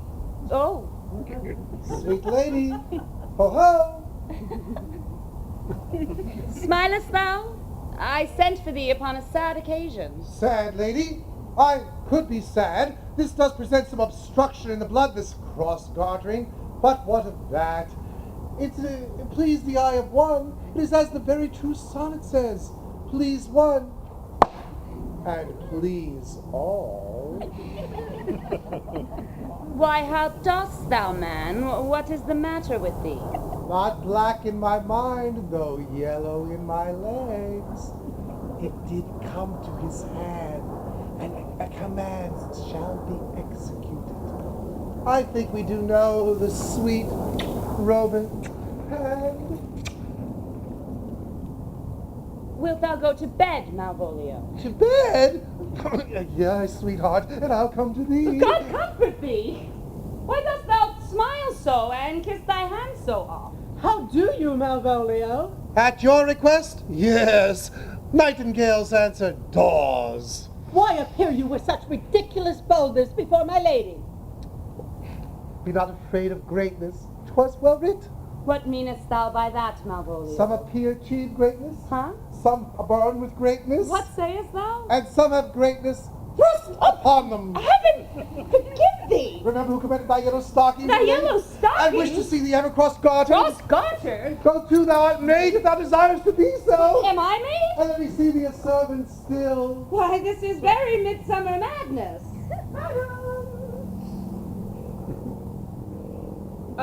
The young gentleman of the Count Orsino is returned. I can hardly entreat him back. He attends your ladyship's pleasure. I'll come to him. Oh, Maria, good Maria, let this fellow be looked to.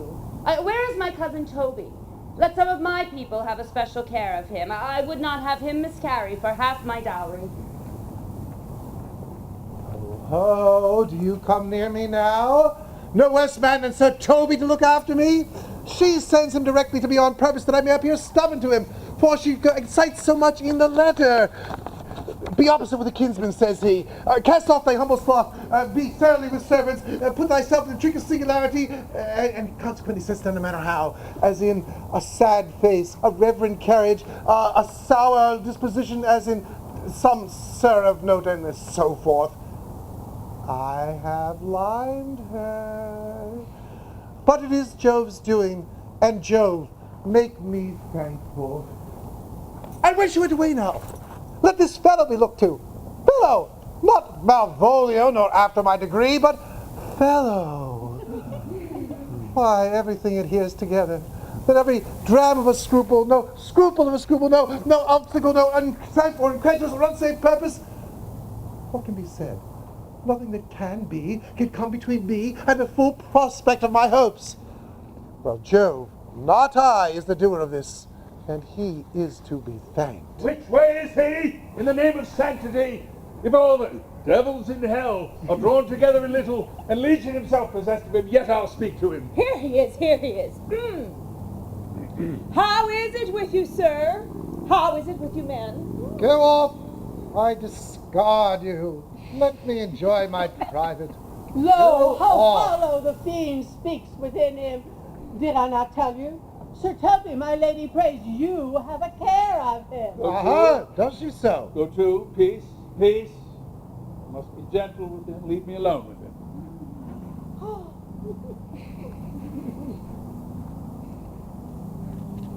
How do you do, Malvolio? How is't with you? What, man? Defy the devil? Consider he's an enemy of mankind. Do you know what you say? Law, you and you speak ill of the devil. How he takes it at heart. Pray God he be not bewitched. Oh, carry his water to the wise woman. Marry, it shall be done tomorrow morning, and I live. My lady would not lose him for more than I will say. How now, mistress? Go to, peace, peace. Do you not see you move him? Leave me alone with him. No way but gentleness. Gently, gently, for the fiend is rough and will not be roughly used. Go to, peace, peace. Do you not see you move him? Leave me alone with him. No way but gentleness. Gently, gently, for the fiend is rough and will not be roughly used. Go to, peace, peace. Do you not see you move him? Leave me alone with him.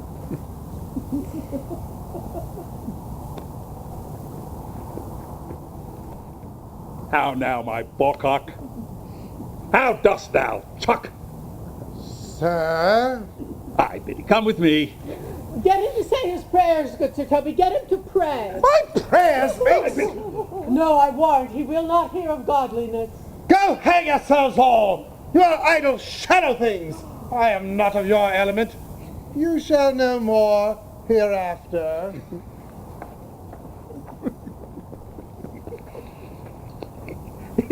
It's possible. Oh, if this were played upon a stage now, I could condemn it as an improbable fiction. His very brain has taken the infection of the device.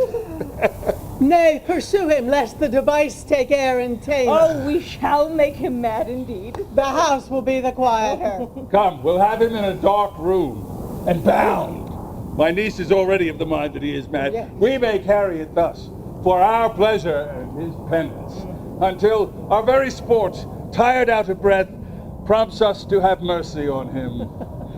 At which time we shall bring the matter to the bar and crown thee as a finder of mad women. But see. Oh, more matter for a May morning. Here's the challenge. Read it. Warrant there's vinegar and pepper in it. Oh, is it so saucy? Is it, I warrant him. Do but read. Youth! Whatsoe'er thou art but a scurvy fellow. Ah, good, valiant. Wonder not, nor admire not what I say, for I will give thee no reason for it. Ah, a good note. That keeps you on the blow of the law. Thou comes to the Lady Olivia, and in my sight she uses thee kindly. But that is not the matter that I take up. Well, a brief note, an exceeding good sense, less. I will waylay thee going home, and if it be thy chance to kill me, What? thou killest me like a rogue and a villain. Still you stay on the windy side of the law. Go ahead. Fare you well, and may God have mercy on one of our souls. If this letter move him not, his legs cannot. I'll give it him. You may have fit occasion for it, for he is now in some commerce with my lady, and will by and by depart. Come, Sir Andrew, scout me for him at the corner of the orchard like a bombaily, and so soon as there thou seest him, draw. And as thou drawest, swear horrible, for it turns out that a horrible swearing, sharply tanged off, gives more approbation to the man than ever the matter could. Go! Let me alone for swearing.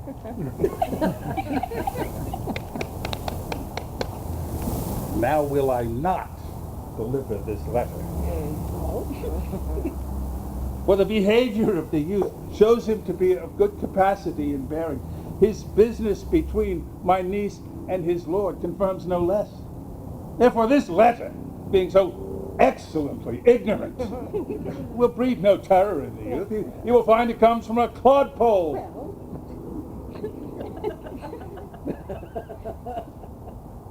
I shall deliver a challenge by word of mouth. Set upon Aguecheek such a notable report of value, so as to fright the youth, as I'm sure he will receive it well, into such a horrible fear of his youth, strength, and ability. Thus they will kill one another by the look, like cockatrices. Oh, here he comes with your niece. Give them way till he leave, and then presently after him. I shall meditate the while on some horrid message for a challenge.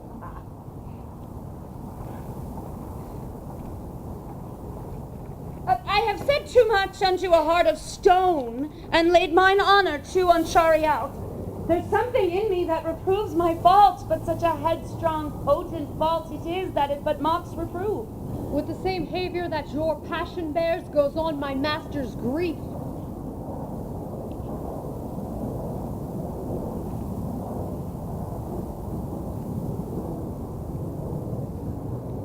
Here, wear this jewel for me.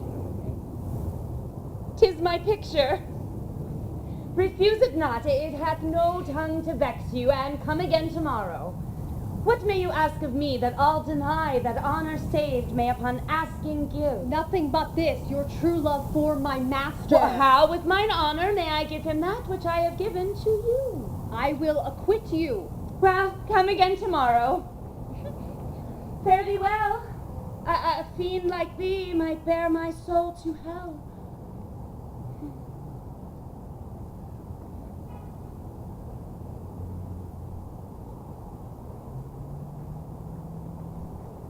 Gentlemen, God save you. And you, sir? What defense thou hast, betake thee to it. Of what nature the harms thou hast done him, I know not. But thy interceptor, full of despite, and bloody as the hunter, attends thee at orchard end. Dismount thy talk, be yare in thy preparations, for thy assailant is both quick and skillful. You mistake, sir. I am sure no man hath any quarrel to me. My remembrance is very free and clear from any image of offense done to any man. You'll find it otherwise, I assure you. Therefore, if you hold your life at any price, betake you to your guard. For your opponent hath within him what youth, strength, and terror can afford a man withal. I pray you, sir, what is he? He is a knight, dubbed with and on carpet consideration, but he is a very devil in a private brawl. Souls and bodies hath he divorced 3, and his incensement at this time is such that satisfaction can be none but by pangs of death and sepulchre. Hobnob is his word, give't or take't. I will return again into the house and desire some conduct of this lady. I am no fighter. I have heard of some kind of men who put quarrels purposely on others to taste their valor. Belike this is a man of that quirk. Sir, no. His incensement derives of a very competent injury. Therefore get you on and give him his desire. Back you shall not into the house, unless you would undertake with me that with which as much safety you might him. Therefore on, for meddle you must, or forswear to wear iron about you. This is as uncivil as strange. I beseech you, do me this courteous office as to know of the knight what my offense to him is. It is something of my negligence, nothing of my purpose. I will do so. Signora Fabian, stand here with this gentleman until I return. I pray you, madam, do you know of this matter? I know that the knight is incensed against you, even to a mortal abitrament, but nothing of the circumstance more. I beseech you, what manner of man is he? Oh, sir, he is indeed the most skillful, the most bloody, the most fatal opposite you could have found in any part of Illyria. Will you walk toward him? No. I will make your peace with him if I can. I shall be much bound to you for it. I am one that had rather go with Sir Priest than Sir Knight. I care not who knows so much of my mettle. Man, he's a very devil. I have not seen such a virago. They say he hath been pugilist to the Sophie. A pox on it! I'll not meddle with him. But he'll not now be silenced, for Fabian can scarce hold him yonder. A plague on it! And I thought he'd been valiant and so cunning in fence. I'd have seen him damned ere I had challenged him. Let him the matter slip, and I'll give him my horse, Grey Capelet. I'll make the proposal. Stand you here and put a good show on it. This shall end without the perdition of souls. Mary, I'll ride your horse like I ride you. I have his horse to take up the quarrel. I've convinced him the lad's a devil. He is as conceited as him, and he pants and looks as pale as though a bear were at his heels. There is no remedy, sir. He will fight you. Mary, he has bethought himself of this quarrel and now finds it hardly worth speaking of. Therefore, one bout, and he promises he will not hurt. Pray God defend me.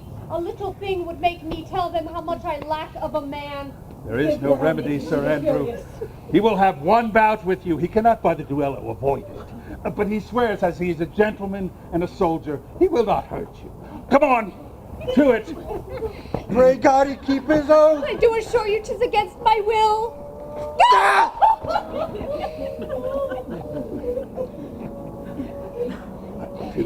Put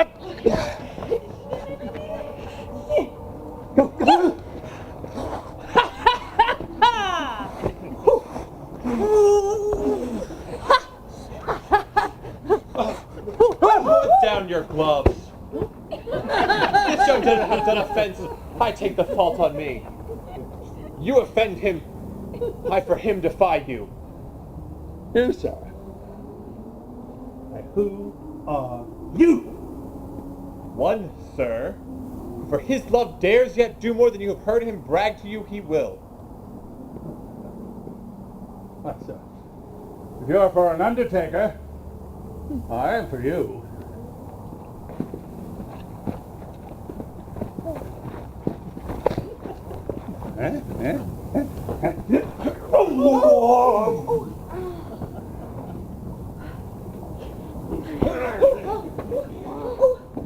Oh, good sir, tell me hold. Here come the officers. Here, thine You anon. do thine office. Antonio, I arrest thee at the suit of Count Orsino. You do mistake me, sir. No, sir, no jot. I know thy favor well, though you have no sea cap on your head. Take him away. He knows I know I must obey. This comes with seeking you, but there's no remedy. I shall answer it. What will you do? Now, my necessity makes me ask you for my own purse. It grieves me much more what I cannot do for you than what befalls myself. You stand amazed, but be of comfort. Come, sir, away. I must entreat of you some of that money. What money, sir? For the fair kindness you have showed me here, in part being prompted by your present trouble, out of my lean and low ability, I'll lend you something. My having is not much. I'll make division of my present with you. Hold, there's half my coffer. Will you deny me now? Is it possible that my deserts to you can lack persuasion? Do not tempt my misery, lest that it make me so unsound a man as to upbraid you with those kindnesses that I have done for you. I know of none, nor know I you by voice or any feature. I hate ingratitude more in a man than lying, vainness, babbling, drunkenness, or any taint of vice whose strong corruption inhabits our frail blood. Oh, heavens themselves. Come, sir, I pray you, go. Let me speak a little. This youth that you see here, I snatched one half out of the jaws of death, relieved him with such sanctity of love, and to his image which methought did promise most venerable worth did I devotion. What's that to us?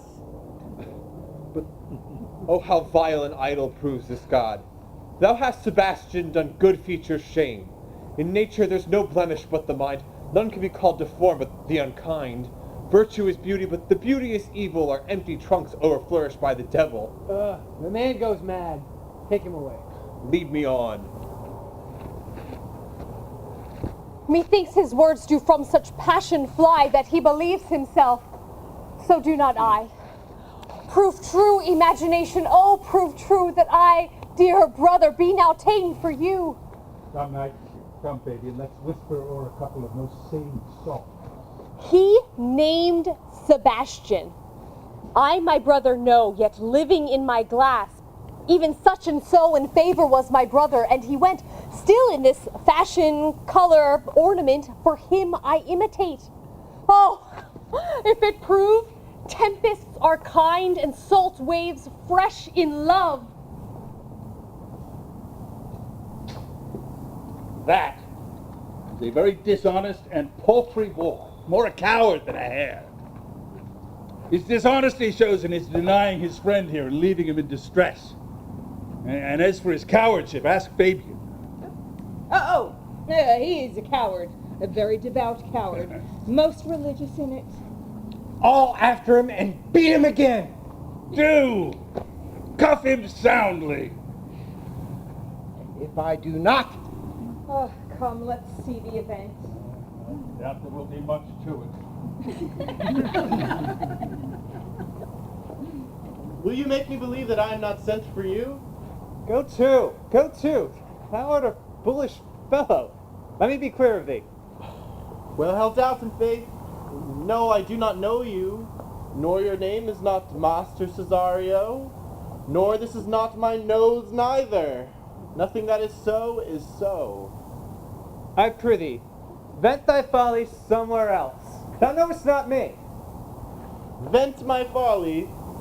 He has heard this word of some great man and now applies it to a fool. Vent my folly. I prithee, the world this lubber will prove a cockney. I prithee, ungird thy strangeness and tell me what I shall vent to my lady. Shall I vent to her that thou art coming? I prithee, foolish Greek, depart from me. Here's money for thee. If you tarry longer, I shall give worse payment. By my troth, you have an open hand. These wise men who give fools money do give themselves a good report after 14 years' purchase.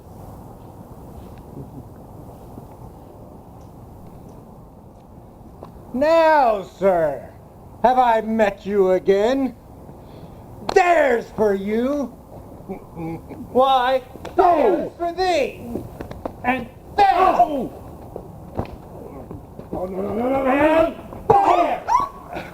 Are all the people mad? hold, sir, or I'll throw you out of the house. This will I tell my lady straight. I would not be in your coats for 2 pence. Nay, let him alone. I'll go another way to work with him. I'll have an action of battery against him if there be any law in Illyria. Though I struck him first. 'Tis no matter for that. Let go thy hand. Come, sir, come with me. You are well fleshed. Come, I will be free of thee. What wouldst thou now? If thou darest tempt me further, come! Hey, I'll have an ounce of this malapert blood with you. Hold! By thy life, Toby, I charge thee, hold! Madam. Will it be ever thus? Ungracious wretch, fit for the mountains and the barbarous caves where ne'er manners were preached. Out of my sight. Be not offended, gentle Cesario. Rudesby, be gone!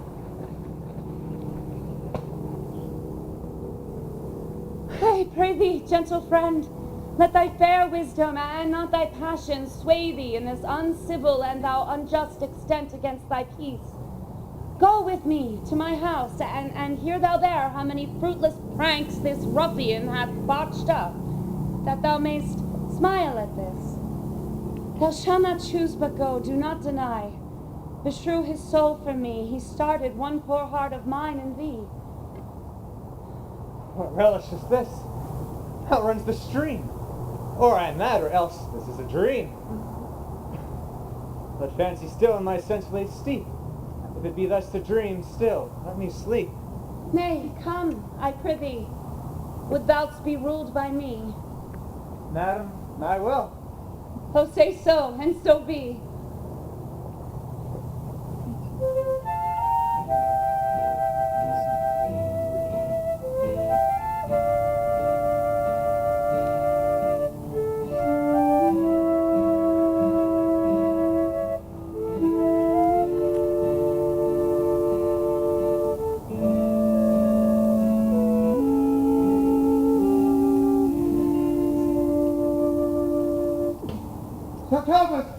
Thomas, do not think I am mad. They have laid me here in hideous darkness. Well done, Sir Topus. To him, in thy own voice, and let me know how thou findest him. I would we were rid of this knavery. If he can be safely delivered, I would he were, for I am now so far in abeyance with my niece that I cannot see the sport through to the upshot. Come to me by and by in my chamber. Sir Topos, the curate, who came to visit Malvolio the lunatic.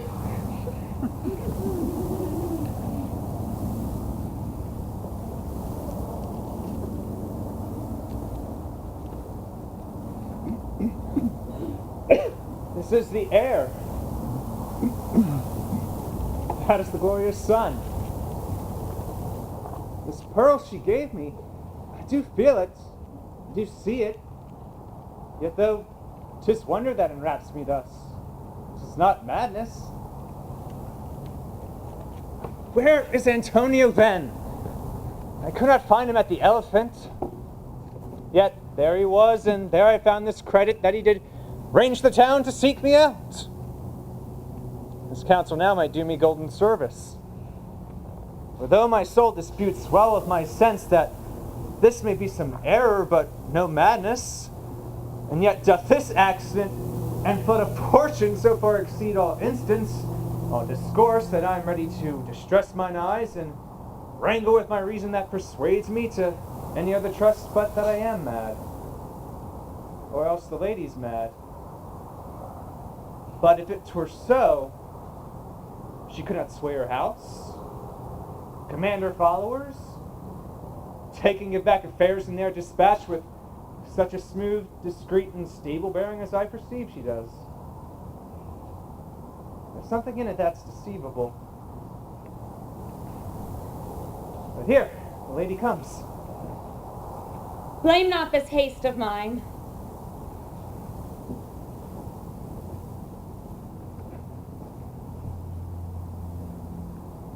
If you mean well, go with me and this holy man into the chantry by.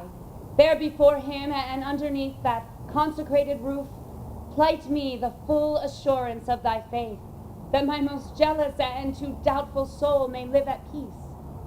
He shall conceal it whiles you are willing it come to light, which time our celebration keep according to my birth. What do you say?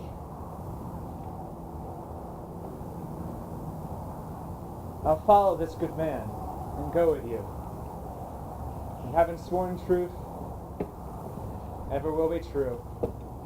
Then lead the way, good father, and heaven so shine that they may fairly note this act of mine.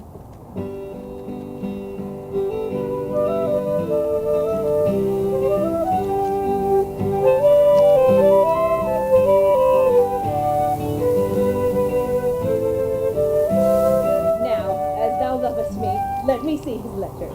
Good Mistress Fabian, grant me another request. Oh, anything. But do not desire to see this letter. Belong you to the Lady Olivia, friends? Aye, sir, we are some of her trappings. I know thee well. How dost thou, my good fellow? Truly, sir, the better for my foes and the worse for my friends. Just the contrary, the better for thy friends. No, sir, the worse. How can this be? Marry, sir, they praise me and make an ass of me. Now my foes tell me plainly that I am an ass, so that by my foes, sir, I profit in the knowledge of myself, and by my friends I am abused. This is amazing. No, indeed, sir, no. Though it please you to be one of my friends.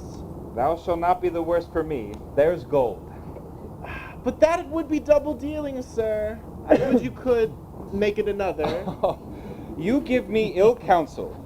You can fool no more money out of me at this throw. If you will let your Lady Olivia know that I am here to speak with her and bring her along with you, it may awaken my bounty further. Marry, sir, lullaby to your bounty till I come again. I go, sir. Here comes the man, sir, that did rescue me. That face of his I do remember well. When last I saw it was smeared as black as Vulcan in the smoke of war. A bubbling vessel was he captain of. Orsino, this is that Antonio that took the Phoenix and her freight from Candy. And this is he that did the tiger board when your young nephew Titus lost his leg. Here in the streets and private rabble, desperate of shame and state, did we apprehend him. He did me kindness, sir, drew on my side, but in conclusion put strange speech upon me. I know not what 'twas, but distraction. Notable pirate, thou saltwater thief, what foolish boldness has brought thee to their mercies, whom thou in terms so bloody and so dear hast made thine enemies? Orsino, noble sir, be pleased that I shake off these names that you give me. Antonio never yet was thief or pirate, though I confess on basing ground enough Orsino's enemy. A witchcraft drew me hither. That most ungrateful boy there by your side, from the rude seas and rage and foamy mouth did I redeem. A wreck past hope he was. His life I gave him, and did there to add my love without retention or restraint, all in his dedication. For his sake did I expose myself, pure for his love, into the danger of this adverse town. Drew to defend him when he was beset, where, being apprehended, his false cunning, not meaning to partake with me in danger, taught him to face me out of his acquaintance and grew a 20 years removed thing whilst one would wink. Denied me my own purse, which I had recommended to his use not half an hour before. How can this be? When came he to this town? Today, my lord, and for 3 months before. No interim, not a minute's vacancy, both day and night did we keep company. Oh, here comes the Lady Olivia. Now heaven walks on earth. But for thee, fellow, thy words are madness. For 3 months this youth hath attended upon me. But more of that anon, take him aside. What would my lord, but that he may not have, wherein Olivia may seem serviceable? Cesario, you do not keep promise with me. Madam? Gracious Olivia. What say you, Cesario? Good my lord. My lord would speak, my duty hushes me. If it be aught to the old tune, my lord, it is as fat and fulsome to mine ear as howling after music. Still so cruel. Still so constant, lord. To what perverseness, you uncivil lady, whose ingrate and unauspicious altars my soul the very faithfulest offerings hath breathed out that ever devotion tendered. What shall I do? Even what it please my lord, that shall become him. And why should I not, had I the heart to do it? Like to the Egyptian thief at point of death, kill what I love? A savage jealousy that sometimes savors nobly. Live you the marble-breasted tyrant still, yet this your minion, whom I know you love, and whom by heaven I swear I tender dearly, him will I tear out of that cruel eye where he sits crowned in his master's spite. Come, Cesario, with me. My thoughts are ripe in mischief. I'll sacrifice the lamb that I do love to kill a raven's heart within a dove. And I, most jocund apt and willingly to do you rest, 1,000 deaths would die. Where goes Cesario? After him I love. More than I love these eyes, more than my life. More by all mores than e'er I shall love wife. If I do feign you witnesses above, punish my life for tainting of my love. I me detested, how am I beguiled? Who does beguile you? Who does do you wrong? Has it been so long, hast thou forgot? Call forth the Holy Father. Come away. Whither, my lord? Cesario, husband, stay.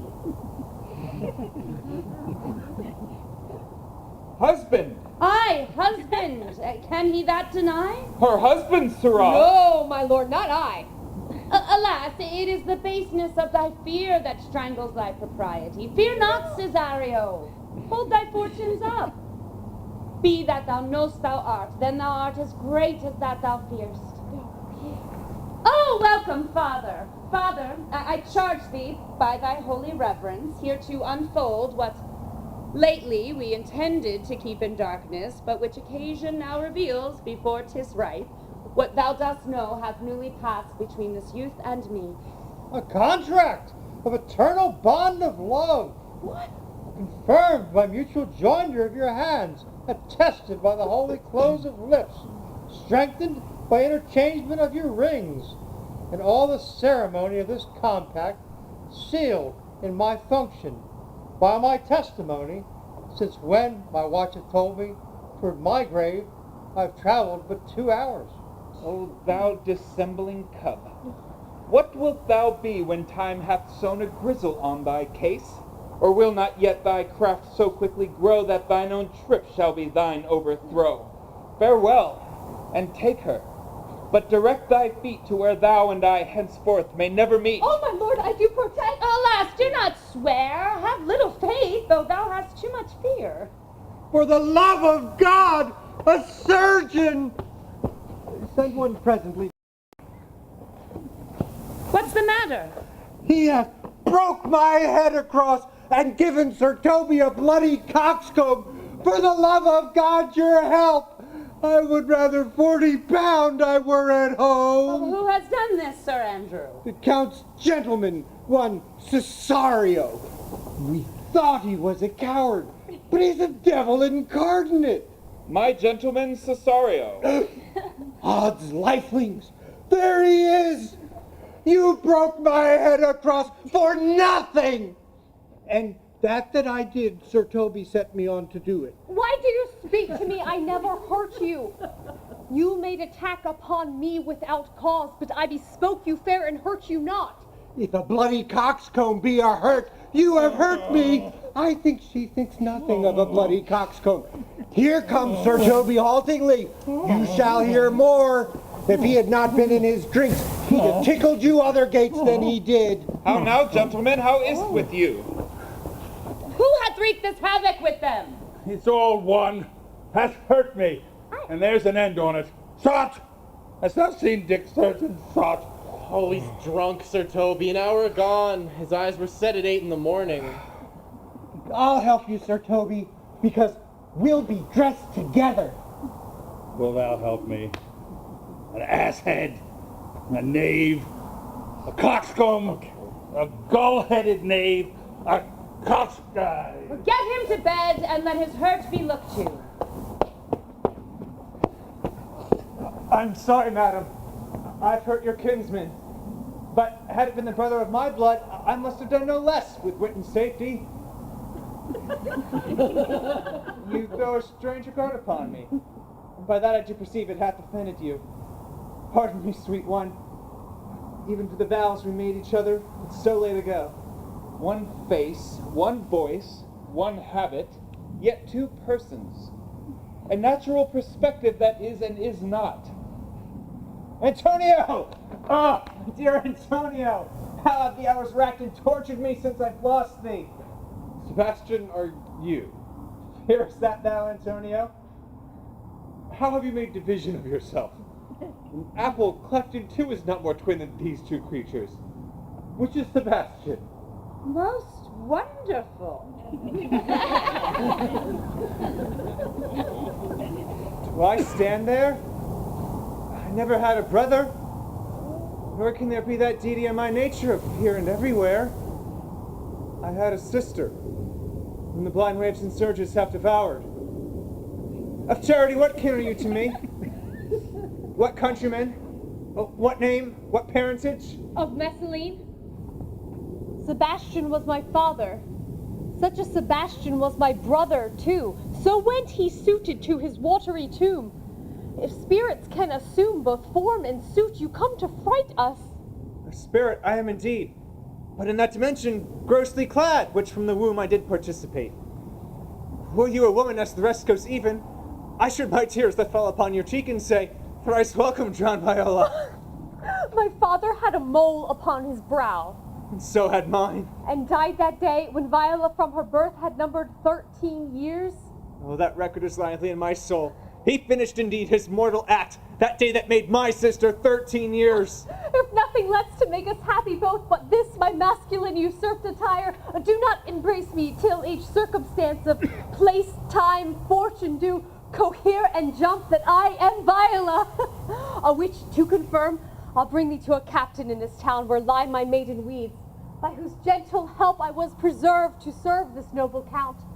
All the occurrence since of my fortune hath been between this lady and this lord. So comes it, lady. You have been mistook. But nature to her bias drew in that you would have been contracted to her maid. Nor are you therein by my life deceived. You are betrothed both to a maid and a man. Be not amazed. Right noble is his blood. If this be so, as yet the glass seems true, then I shall have share in this most happy wreck. Boy, thou hast said 1,000 times to me, thou shouldst never love woman like to me. And all those sayings will I overswear, and those swearings keep as true in soul as doth the orbed continent the fire that severs day from night. Give me thy hand, and let me see thee in thy woman's weeds. The captain that did bring me first on shore hath my maid's garments. He upon some action is now in durance at Malvolio's suit, a gentleman and follower of my lady's. He shall enlarge him. Fetch Malvolio hither. Though now I do remember me, poor gentleman, they say he's much distract. A most extracting frenzy of mine own hath clearly from my remembrance banished his. How does he, Sirrah? Truly, madam, he holds Beelzebub at Staves' end as well as a man in his case may do.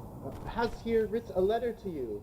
I should have given it to you today morning, but as the madman's epistles are no gospels, so it skills not much when they are delivered. Open it and read it. Look then to be well edified when the fool delivers the madman. By the Lord, madam! Art thou mad? No, madam, I do but read madness, and your ladyship will have it as it ought to be. You must allow vox. I prithee, read it in thy right wits. So I do, madam, but to read in his right wits is to read thus. Therefore perpend, my princess, and give ear. Read it you, madame.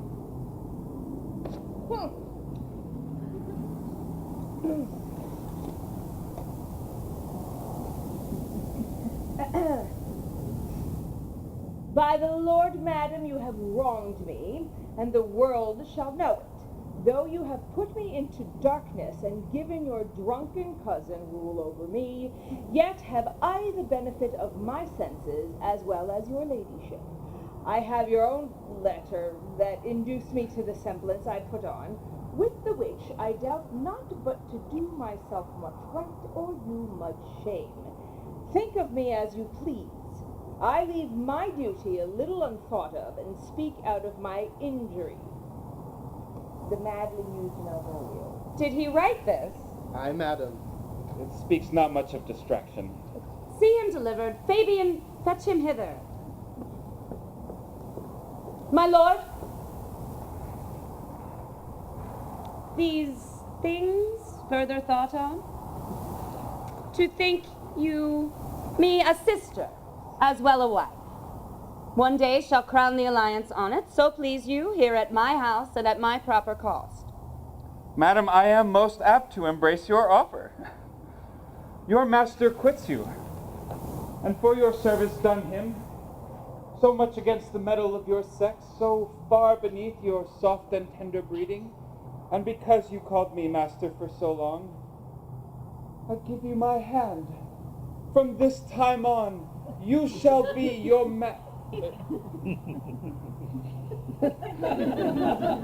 From this time on, you shall be your master's mistress. A sister, you are she. Is this the madman? Aye, lord, this same. How now, Malvolio? Madam, you have done me wrong, notorious wrong. Have I, Malvolio? No. Lady, you have. Pray, peruse that letter. You must not now deny it is your hand. Write from it if you can in hand or phrase, or say 'tis not your seal nor your invention. You can say none of this.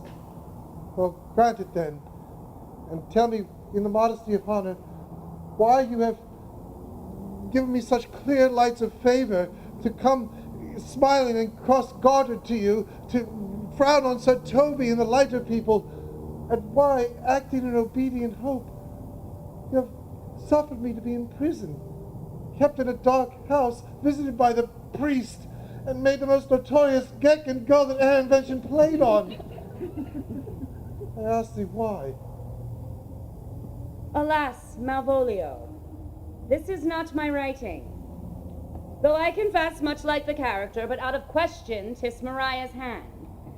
And now I do bethink me 'twas she first told me thou wast mad, then camest in smiling, and in such forms that were presupposed upon thee here in the letter. Prithee be content. This practice hath passed most shrewdly upon thee, but when we know both the ground and author, thou shalt be both plaintiff and judge of thine own cause.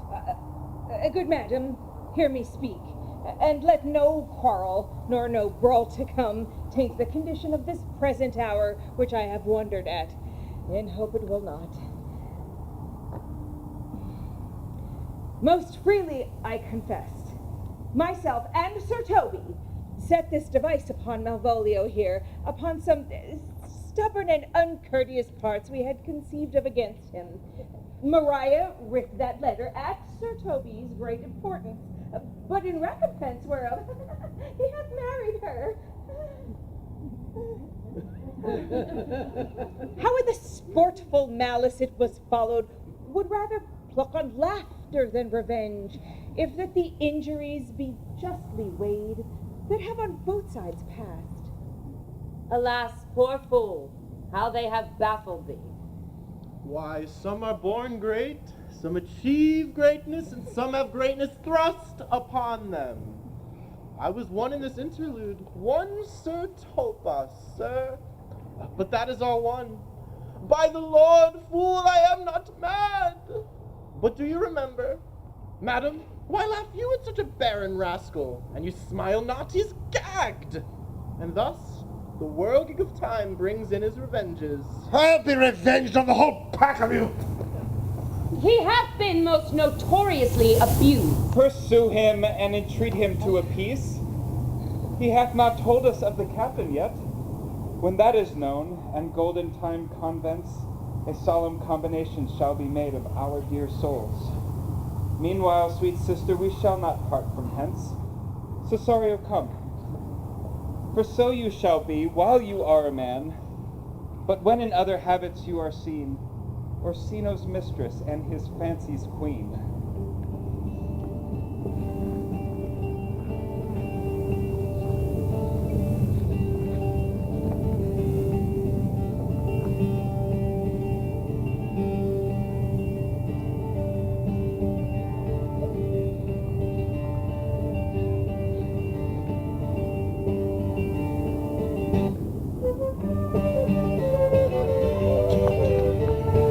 When that I was and a little tiny boy, with a hey-ho, the wind and the rain, a foolish thing was but a toy, for the rain is every day. But when I came to man's estate, with a hey-ho, the wind and the rain, came snakes and thieves, men shot their gates. For the rain is every day. But when I came at last to fight, with the hey-ho, the wind and the rain, my swaggering foot I never tried. For the rain is every day. But when I came unto my bed, with the hey-ho, the wind and the rain, with toss but still had drunk in bed. For the rain is every day. A great while ago, the world begun, with the hey-ho, the wind and the rain. But that the wonder plays stop, I will strive to please every day. I will strive to please